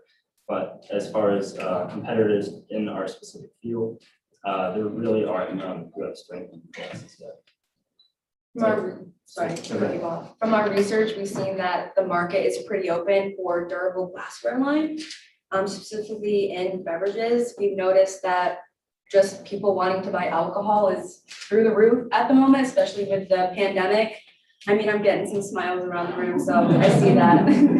Which means people like premium spirits and beers and wines, so they're gonna want a nice wine glass, right? A thin wine glass, it's pretty, but we also want it to be functional, right? So that's why we've come up with Kratos and why we want to fulfill that need, not just in Allegany County, but as we grow, we want our company to go into different regions as well. So you think of this product not really to the consumer, but you did say it was to the consumer, Amazon and pop-up stores. But I could see consumer would not be as worried about it with broken glass. It's 1 or 2 or 6. But a restaurant you brought up was a really important one. So is your main focus business to business or business to consumer? Well, we definitely want to pursue both avenues to kind of test the waters. Initially, we were thinking that we could sell these glasses to bars and wedding venues and wineries who use these things every day. I've cold called several wineries in New York State, and they say on average they break 15 to 20 glasses a week. And that's just wine glasses. So they're serving other glasses, like beer glasses and just water glasses and stuff like that, which they also have breakages. So we really will look, we believe that the majority of our sales will be in that industry. However, we do want to reach out direct to consumers through Amazon and Craigslist and that sort of venue, because it will help us get our name out there. And if wine enthusiasts are talking about these glasses, they're going to go to the winery and they're going to ask, well, do you guys have any of this available and stuff like that. So we think that both are necessary to kind of build up our name and reputation. Thank you. I I have one last question for the judges. What, I didn't, and I apologize if I missed it. What is your price strategy? Where is it compared to the competitors?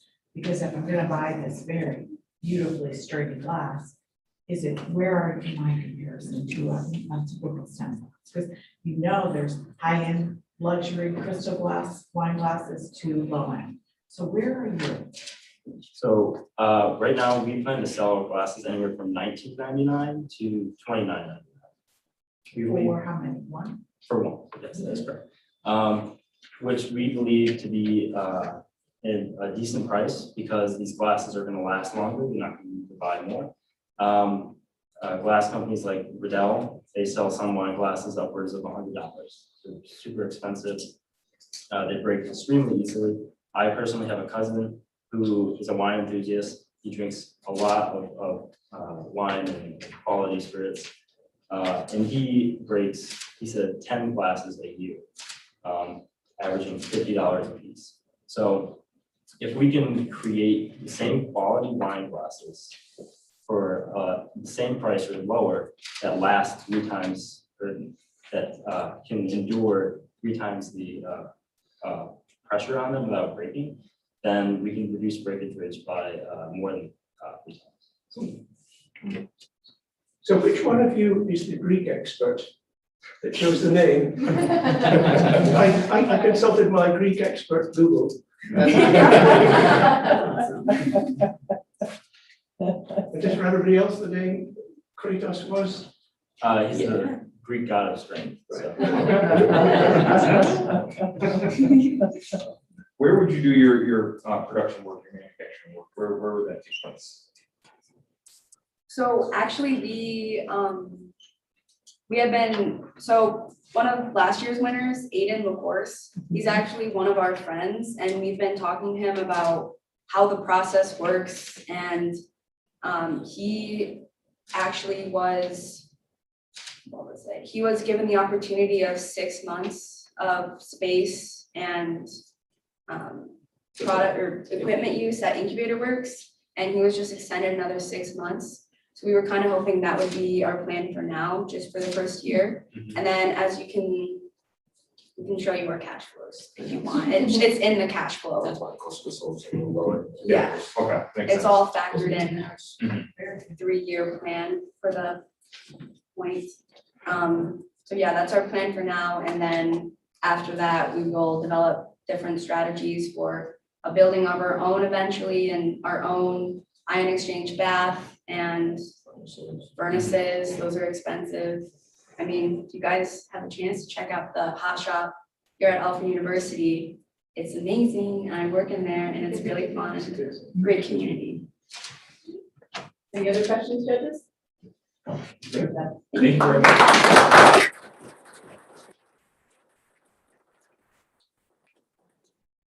Glad you mentioned Aiden too, because I talk about him. He's Thank great. you. He's amazing.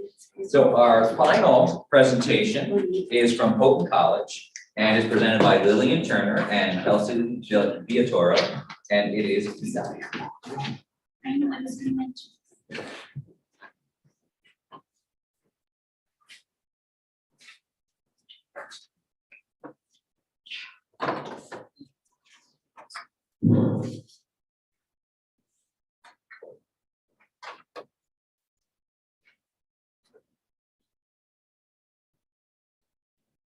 Hello, I'm Lily Turner and I'm a freshman. I'm double majoring in business and communications. Hello, I'm Kelsey Villatoro. I'm a freshman. I major in sports work and wellness, and I am part of the ROTC program. And we have an issue. Due to the location of Houghton College, a majority of stores in Allegany County are within driving distance. And increasing gas prices make it difficult for students with cars to leave campus. This causes students to rely on other methods of transportation, such as carpooling or walking. Students also rely on Amazon to get what they need instead of buying from local stores. Here's what other students have to say about the long distance. Not having a car is terrible because I cannot leave school to go into normal society and do things that get me happy. Traveling back home is an issue as I'm relying constantly on Houghton shuttles. I feel like I'm trapped. I have no freedom to go out when I want to go out, and I don't have the pleasure of taking my time when I do go out because it's not my gas or time or car that I'm using. Since I have no car, I have to take the desperate measures of walking 3 miles to Fillmore if I need something. I never realized until halfway through my first semester how important my own transportation was until I experienced independency myself. We plan to solve this issue by placing electric bikes as well as electric charging stations around campus for all residents to use. And then in the long run, we plan to further push this out into Alfred State, Alfred University, and other neighboring towns within Allegany County. Our target audience is aimed towards all residents living on Houghton College campus. This includes professors, their families, students, and even visitors. These bikes help promote a healthier lifestyle as well as providing quick and affordable transportation. And with these bikes, we plan to include baskets so that students can fit their groceries if they drive out to Fillmore. You also no longer need to rely on your friends' time and gas to drive you out. Especially for those on campus who will take them to classes from the townhouse or even the professors' children who ride them to Houghton Academy. For those who choose to ride them for exercise, they burn more calories than walking too. After all, we want to provide another option for transportation that's low on cost, eco-friendly, beneficial for one's health. We plan to spread the message through a mass school email, the local newspaper, Houghton's Instagram, and even flyers. We created a website and app for Vita where you can scan your credit card to purchase a ride, whereas for children, they have the option to use an e-pass. An e-pass is a card where parents can place a balance and monitor their child's activity through the app. As for Houghton, they use a currency called Flex Dollars, and we will do something similar called Vita Bucks, where each student will have $100 balance, which will be included from their tuition to spend and test out the bikes. As a result, this will encourage people to use the bikes. Our current plan is to distribute the bikes through Houghton campus. For the long-term plan, we consider placing them in Alfred State, Alfred University, and partner with nearby stores such as Tops, Walmart's, Dollar General, and Shop and Save. Since this is a service, we plan to charge people $3 per 10 minutes or $18 per 1 hour. Keeping in mind that electric bikes are faster than regular bikes, we calculated that it would take about 10 minutes to bike into town if someone wanted to go to Shop and Save. Therefore, a round trip to Fillmore and back is equivalent to a 20-minute bike ride or $6. For Houghton, we calculated that it would take about 3 minutes to bike across the whole campus, which means that it would cost 90 cents across campus or $1.80 round trip. And since Chamberlain, Payne, and the library are all located in one area, that means some people from other dorms will more likely use the bikes.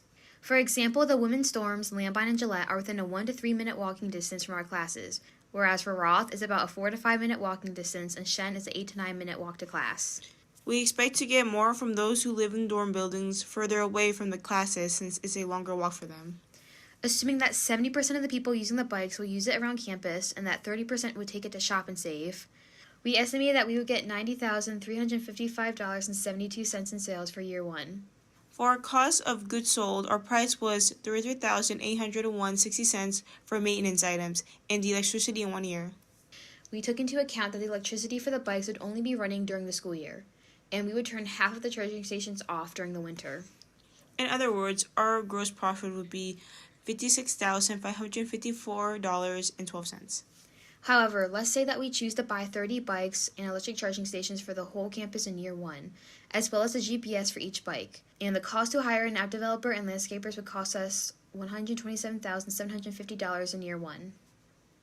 And the net cash flow is about negative $71,195.88 and a net profit margin of negative 78.8%. Whereas in year two, we estimated we would get a 10% growth, and year three, 5% growth, leaving us with a 62.6% net profit margin. At this point, we are looking for an investment of $60,000.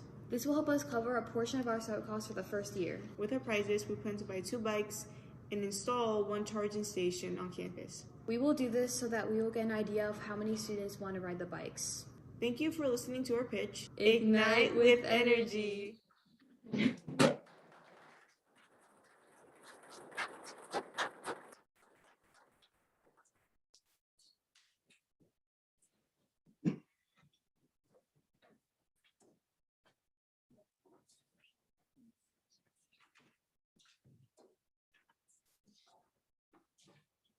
So, Yeah, my partner's in ROTC training camp right now. All right. Yeah. Last second. Well, you did a very nice job. Thank you. Just out of curiosity, how, with the electric bikes and you got the chargers, how would you make sure they are getting charged? Well, we mentioned on our website that there will be a $15 fee per night if you don't charge it. And it's kind of similar to a parking ticket. One of my friends have gotten those ready. They said it's about $15 for a parking ticket. So we wanted to make it sound sort of like equivalent to that. So that encourage people to do that. So that was our plan. It's a great concept, especially with all of the way the gas is going up and up and up, right? Yes, that's what inspired us. I bet it did. So tell me, what's the weather like at your beautiful campus in the winter? In the winter, usually it snows a lot. But when it snows a lot, it's like 2 inches, then it melts up the next day, then 2 inches, and it just back and forth. So that's why we decided to cut the charging stations in half during the winter. So we assume that people wouldn't be using them as much. Like we assume that like maybe the people who want to go to the gym would use them. Because that's like a 10-minute walk from my dorm. So that's what I So the slow time would be maybe November, December, January. Yes. And February. Yes. And then be active in the previous months. So I saw your revenue figures, which look good, and it's always nice to see somebody that shows they're not making a huge profit in the first year. Yeah. It's like that, right? What proportion of students would you say are going to be using the service? Yeah, we had a really in-depth thing in it. So I basically mentioned that for each dorm that I tried taking a certain percentage. So I said maybe like 25% would be regular users for Landvine, 35 for Gillette, 60 for Shen, 45 for Roth, maybe like 15 for the townhouses and 5 for the flats. Just based on the location from the classes and maybe based on like other areas people want to travel to. Because like I said, Landvine's like a 30-second, 1-minute walk, whereas Gillette maybe like a 2-minute walk. Shen's like a 10-minute walk. So yeah. Thank you. What do you think is going to be the largest concern for you and your partner in business? On the cost of this? I mean, since we're making like not any profit in the first year, that may be your biggest concern for that.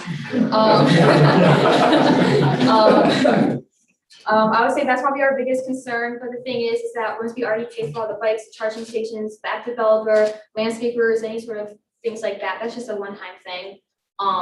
But the maintenance and electricity is manageable, so we'd be making a profit. So. How do you view the, how do you think about the behavior shift that people might need to do between being used to walking in class, then going in and getting on the bike and putting the time in and going through that? I know it cuts down on walking. Do you think that people are already used to walking? Would this be hard for them to get through? I think it'd be harder for people like in Landvine or Gillette. It's not necessarily like something they would need for them. But I think it'd be easier for people in Shen because all the guys who live in Shen are always like 2 minutes late to my class. So I think they would very much appreciate this, especially since Shen is stereotyped as like the athletes. So they would want to use the bikes. I mean, I think that it's not really a super big shift for some people because you prefer to bike rather than walk. Do you worried about people using your product, which is your investment, improperly? Yeah, we considered it. That's why we thought we were gonna put GPSs like inside the bikes to track them, so we would know where the bikes would be in case people like, didn't put them back or people were stealing them or something like that. So we considered just putting GPSs in them and just monitoring them. What about liability? If I took the bike and I had a little tumble, did you think about that? Who's liable? How do you manage that? I mean, I think that they could pay, but probably not for the whole thing. So that's probably, I mean, the bikes themselves aren't super expensive. So if they were to pay us back, it'd probably be like $1,000 or something. But compared to what other bikes could be. But I think we could cover it as long as they cover a portion of it. So.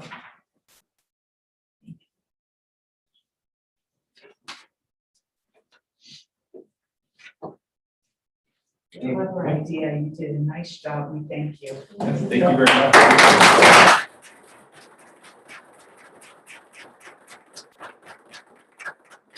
Really nice job going. going home. So that is all of our presentations. Now, we're going to send our judges off. What do we refer to that sound? Smoke-filled room. A smoke-filled room. We'll be monitoring the chimney. Your rent answers are ready.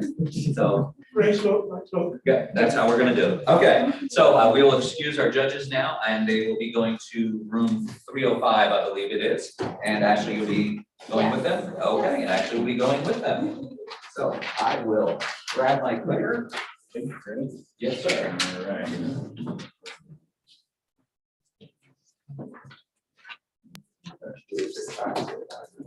I'm gonna, yeah, no, we know that the judges can talk, so this, we're gonna wait for them to actually signal us that they're coming back.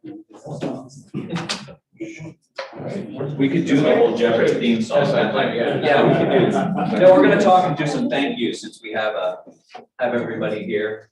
I will let Alan lead you away. Okay. Thank you, Dan, for all of your tech support throughout this. So since we have a few minutes, we do want to take a couple minutes to thank the academic mentors and our industry mentors. Dr. Riza Rashidi, who is Associate Professor and Chair of the Department of Mechanical and Electrical Engineering Technology at SUNY Alfred State College, and Professor Tim Cochran, who is Professor of Mechanical and Electrical Engineering Technology at SUNY Alfred State College as well. Jason Morris, Dr. Jason Morris has been a great help today. He's been running around helping us all morning, which we greatly appreciated.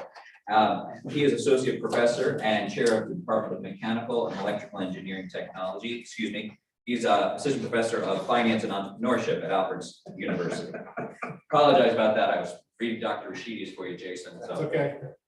Gene Ellison is Assistant Professor of Analytics in the College of Business at Alfred University, and we appreciate your mentorship.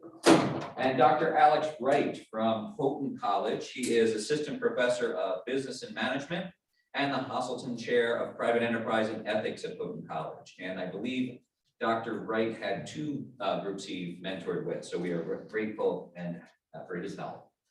Industry mentors, Kevin M., owner and chef at Temple Restaurant, a vegan and pescatarian restaurant here in Alfred. Dr. Bo Ruffin from Corning Incorporated. He is a program director in innovation, manufacturing, integration for Corning. Senior research manager at Corning Incorporated. And Marla Kelly, who is program director, innovation, manufacturing, integration at Corning Incorporated. Marla mentored with us last year. We are thrilled to have her back again, and I'm hoping she'll consider doing this next year. I'm waiting for her to give me a nod. I'm also recruiting for you, Greg. Okay, that's great. So, and I know one of our teams was a freshman team. I'm expecting them to be back for 3 more years. So that's how we want to do that. Very happy to have Lionel Legree with us. He is former vice president of HR and IT for Nat Sherman. And currently he is host of the Small Business Big Challenge podcast. I encourage you to check that out. It's on Apple Podcasts. He is new to Allegany County, moved up here from New York City, and he is super engaged right now in working with the community and on the Chamber of Commerce. So he's a welcome addition to our area. And Craig McGuire, he is an industry mentor and project manager for Siemens Energy in Olean, New York. We have a few minutes to discuss and talk about Incubator Works. So as the judges continue to deliberate, we want to kind of talk a little bit about it, and I believe one of our groups mentioned Aiden, of course, and we'll talk about him as well. We want to make sure we encourage you to check us out online. We are right down the street, less than a mile away on North Main Street, 200 North Main Street. And we serve entrepreneurs in Chemung, Steuben, Schuyler, and Allegany counties. As occasionally, we also have some one-offs in New York City, Pennsylvania, Florida, just places that are calling in for remote help, so that we've been able to reach out and touch different communities throughout the years. A business incubator is something that people are always like, they always ask us, well, what do you do? So we're an organization that helps startup companies and individual entrepreneurs to develop their business through a range of support services. Our mission is to promote economic development in the southern tier of New York through supporting entrepreneurial growth and development of businesses and their creation of jobs. Originally, Incubator Works started in 1987 as a collaboration between Corning Inc. and Alfred University. Incubator Works is the only ceramics and glass incubator in the world, and the Center for Advanced Ceramics and Technologies, the CAT, supports top of the line resources for ceramics and glass and art startups in our area. In addition to our history in ceramics and the glass industry, Incubator Works expanded our focus approximately 6 years ago to start serving Main Street businesses by providing mentoring, training, and growth guidance. Our team is led by Ashley Madison. She is newly appointed as our executive director, and she is supported by Kimberly Bars, our community manager here in Alfred. Barry Hemley providing project support. Barry has worked with us for several years.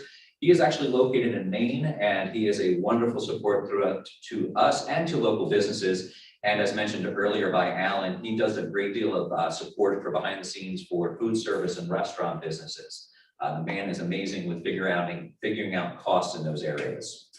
Krista Keegan is new to our company. She just joined us. This is her first week, and she is our new operations manager, and well, me.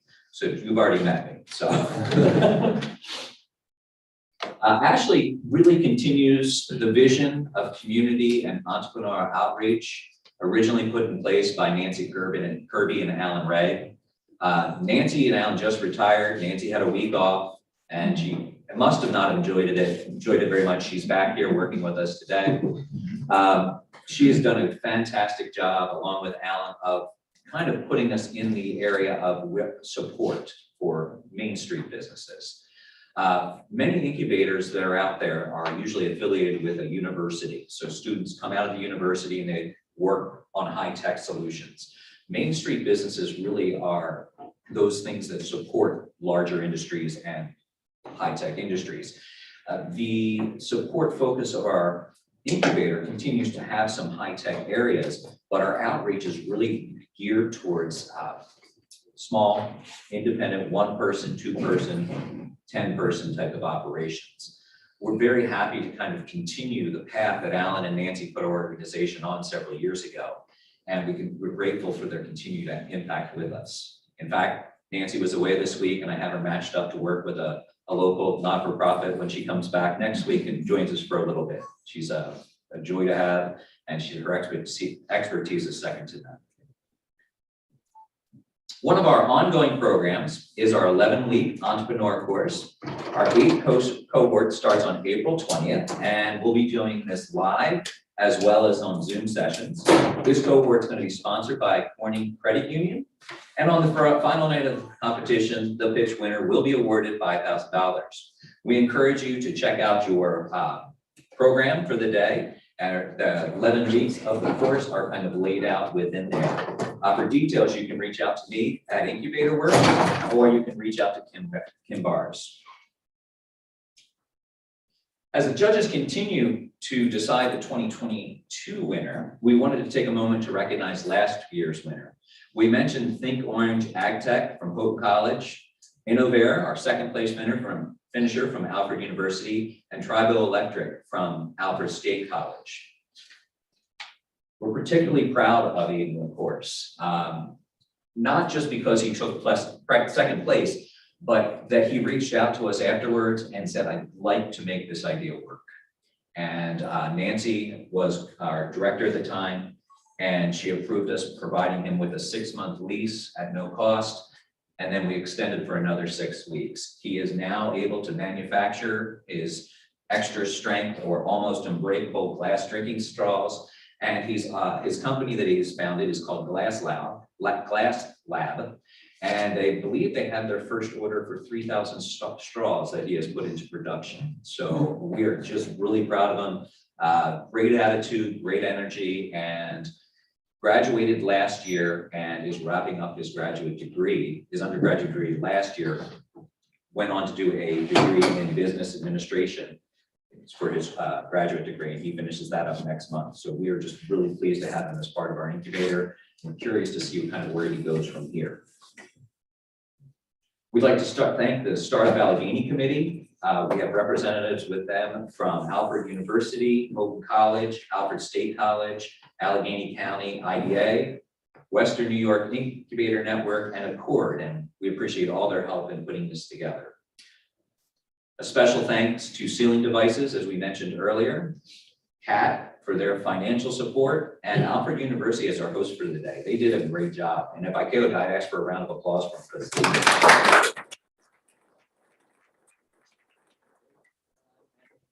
Which is always very finally, I'd like to thank our mentors, the students, the judges, and the entire Incubator Works team. This week is one of our long weeks. We put in a lot of 12 and 15-hour days, and we are thrilled to be here. I'm happy everything kind of came together. With that, I would like to actually play a short video with for the Western Wilds, for the Allegany County Western Wilds. So if you would, Dan.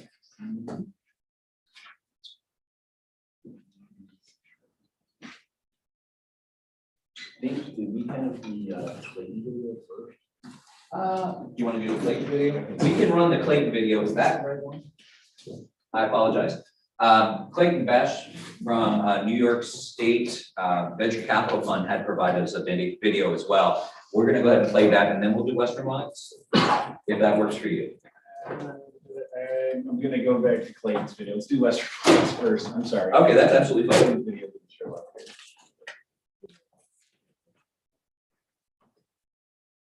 Change this angle because the back of my head.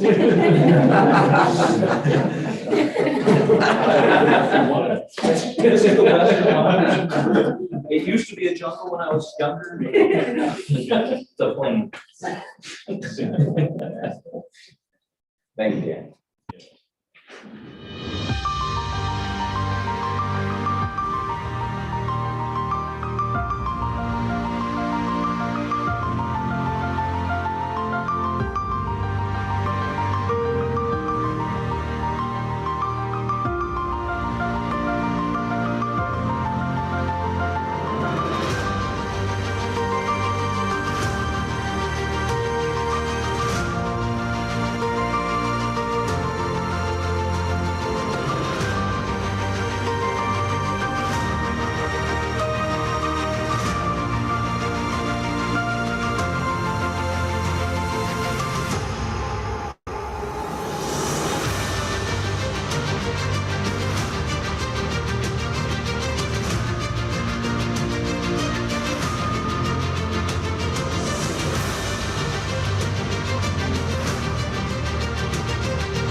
Feel more relaxed after that play. As our judges continue to deliberate, we also are going to have a message from Clayton Besh. He is director of New York State's Venture Capital Fund. So when you're thinking about how to raise funds for your business, it's a good video to watch. Dan, if you have that cue. 1 sec. Okay, fantastic.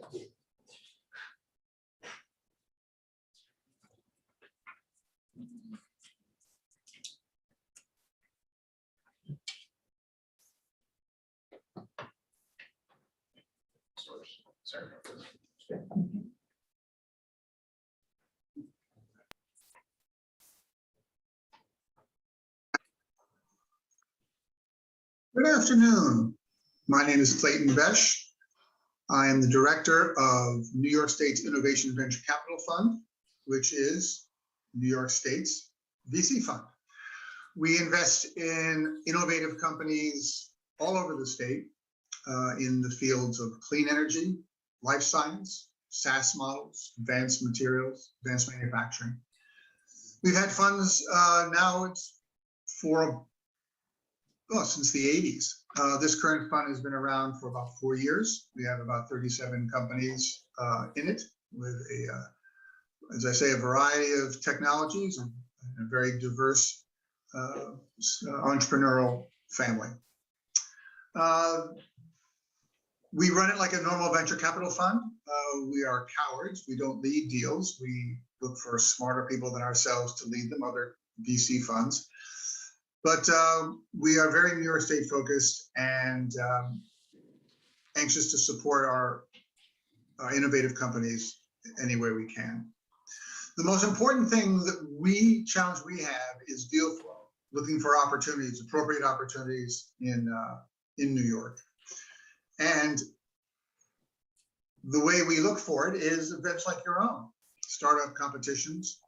Some of the other ones in the state are the New York State Business Plan Competition, 43 North in Buffalo, Luminate, which does things photonic-wise, Genius New York, which does drones and data, New York Ag in Geneva, New York. And we also reach out to our cousins in the statewide CAT and COE programs. There's a very good CAT in Alfred, the Center for Advanced Ceramic Technology, that help early stage companies, and we learn about them. So to talk about venture capitalists or vulture capitalists, just to start off with, if your company doesn't have a chance, isn't ready to do global domination, then you may not want VC money. But if you have a model that needs money to grow fast and get big or go home, then maybe VC is the way to go. The things to understand about VC money is while VCs don't require you to return 10 times on their investment, as you may have heard, there should at least be a path to that pot of gold at the end of the rainbow. The key there is scalability. So the things that for the goods and services you create, it grows. The other is the understanding of your customers, who in the organization buys your good or service, and how to reach them effectively, again, scalably. And then lastly, remember that in the VC world, build it and they will come is not a business model. It's important to understand your customer, and there's nothing like showing a venture capitalist that someone has spent their hard-earned money on your good or service to get their attention. And as for founders, is to know your own strength. There's a great saying, an A idea with a B team is not as good as a B idea with an A team. So as our CEO told me, be smart, but hire smarter. So as we look at companies across the state, there are a number of programs that can help early stage companies grow. Our friends at NYSERDA have programs. If what you might do has anything to do with energy. As I said, there are a number of accelerators across the state that can help you. You don't have to be in that region. And so as you grow and you consider your growth path, look at these resources. I'm more than happy to help out. My information is available. As I say, I'm happy to help anyone who pays New York State taxes or wants to. So best of luck. And I look forward to hearing from you. Bye. Now, I don't know if you heard free money in there, but that's what I hoped to hear, but it is something worth looking into for sure. This has been bothering me for the past hour and a half. So, okay, I feel a little better now. I did have a couple of questions as the judges were talking. It was very hard for me not to jump in. And Tim, I had to ask, if I had a restaurant and I wanted to get the ionization treatment done, could I bring like everything and get it done? So we actually looked at that initially, and it depends on the glass. There are certain types of glasses that can be strengthened, and there are certain types that can't. It all depends on the alkali oxide that they use to make it. So now, does the process wear down over time? the strengthening should not. I mean, really, realistically, you're gonna end up breaking it. 10 years down the road by some kid throwing it or something before any before it wears off. So. Thank you. And then I had a question for the Flamenco restaurant is, are you doing fusion? Are you making pierogies with Tanzanian food in them? No. Okay, all right. No, we're not. We are, with our menu is the, I will also give out the flyers. You'll see the menu that we are having separate Tanzanian dishes and separate Polish dishes. So it'll change day by day or pop up by pop up. Yeah, pop up by pop up, but at this moment they're all separate. I looked at both types of food and I love both. I just didn't like the idea of them together. Oh. Yeah, it's not like we'll mix them because that would be like concerning. Yeah. But it's just like two different types of cuisines brought together, and kind of like some people want to explore, some people want to try new things, and some people know already what they like. So that would be something. I'm looking forward to trying it out. So awesome. I think our team is going to try to come out on the 14th. I'm not going to be with them, but Kimberly and Krista were both talking about it. You're all very welcome. Thank Order you. ahead, use the QR code. Order ahead and use the QR code. Okay, thank you. Yes, thank you so much. Very good. Emphasizing that. Yes. We have a couple minutes as the judges continue to deliberate, and what I would like to have happen, I've asked Dr. John Simmons. He is with the CAT in our Alfred campus, our Alfred incubator. He also works with Alfred University. I'd love to have him come up and talk for a few minutes. He's worked with our classes in the past, and he's had several different companies come through the incubator. If you could tell us a little bit about what the CAT does and some of the services that you provide at the incubator, I appreciate it. Sure. Greg asked me to say a few words mere seconds ago. Yes. So anyway, the CAT stands for the Center for Advanced Ceramic Technology, but we focus on basically any company that needs help in the area, particularly if it's technology or it is in fact ceramics. We were started around 1987 when I was a graduate student at Alfred University. And in 1987, I always said, if I get a chance to run that place, I'm going to take it. And that opportunity came 3 years ago, where by chance I was sitting in the collegiate restaurant with Hayden LaForce's uncle, and he told me about the job, and I said I want it, and I ended up getting it. So basically, I've retired back to Alfred. We are an economic growth agency primarily. So our focus is on creating, retaining jobs, bringing industries to New York State, growing IP that's developed locally and have manufactured locally, and provide better paying jobs for the folks in the county.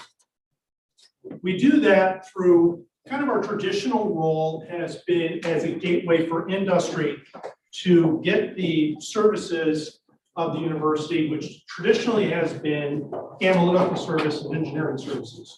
We subsequently expanded that and started working with Mark Lewis and some of his staff, and we're bringing in more of the mechanical engineers, some of the chemistry professors, et cetera, to provide brain power to local companies.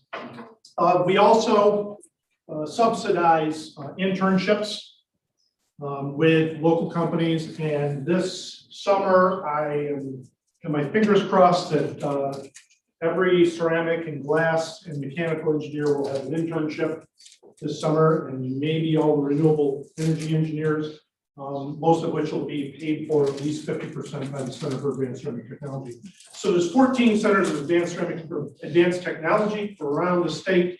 Each one has their little focus. Ours was created with a focus, obviously, of glass and ceramics due to our location. But we've also started, since I got here 3 years ago, we started partnering with the other CATs and the other centers of excellence to essentially provide one front for industry. So if it's something that we don't have at Alfred, we'll go to Clarkson or Binghamton or some other CAT or co to get that intellect, get that talent, and provide the services to industry. We've done a pretty good job. When I started here, the College of Ceramics was doing about $1 million a year in research, and now we're up to almost $10 million a year. We started off with about $900,000 a year of economic impact. Last year, our economic impact was $8 million.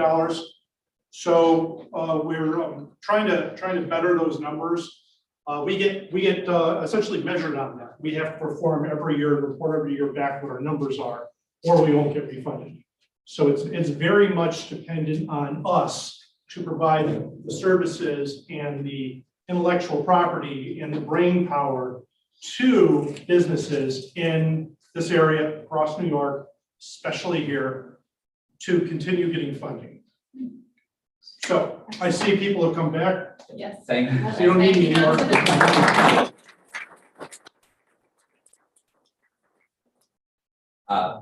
I think it's important to note, doing a competition like this is cool, and it's cool to win, and it's cool to participate, but it's also cool that you continue to grow, and Dr. Simmons and the CAT are part of that growth as well as Incubator Works. With that, I would like to turn it over to Ashley Madison and Kimberly Bars. Do you have winners? We do have winners, and I must say, you are all so very inspiring. When I was listening to your presentations and your pitches, I was thinking back to my college years, which has been a minute, right? And thinking how much farther ahead you all are, and especially from using the business model canvas and using the expertise of your mentors and the higher levels of education that you participate in, either Alfred University, Houghton, or Alfred State College. It's just really, really exciting. We are so proud of you. And with that, I'm going to hand it to Tim to announce the winners. Okay, so the moment we've all been waiting for. I'm so thrilled to announce this. I'm so proud of everyone. So third place winner with a prize of $500 goes to Swiss Solar from Houghton College.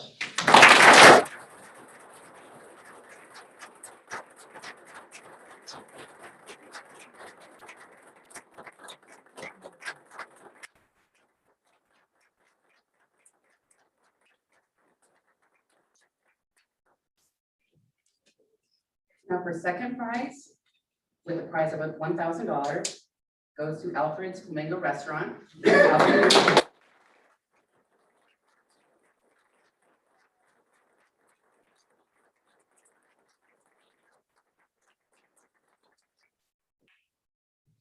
Finally, the big check for $500. 5,000. Oh my God. Goes to Eco Guys Inc. Woo! And Alfred State.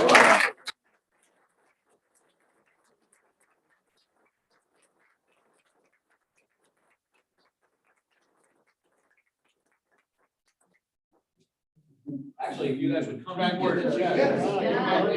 And do you have your mentors with you? Yes. Love to have you come up as well. Congratulations. Take it over here. For everyone else, once they're getting some pictures taken right now. If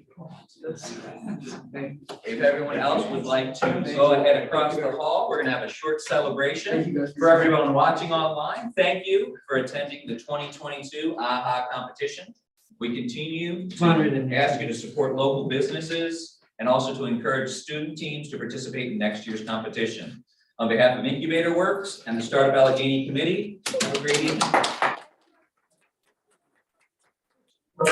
Photo of all of you, so please stand. stay and enjoy, and we will grab you all for fruit soda. Thank you, guys. Thank you all.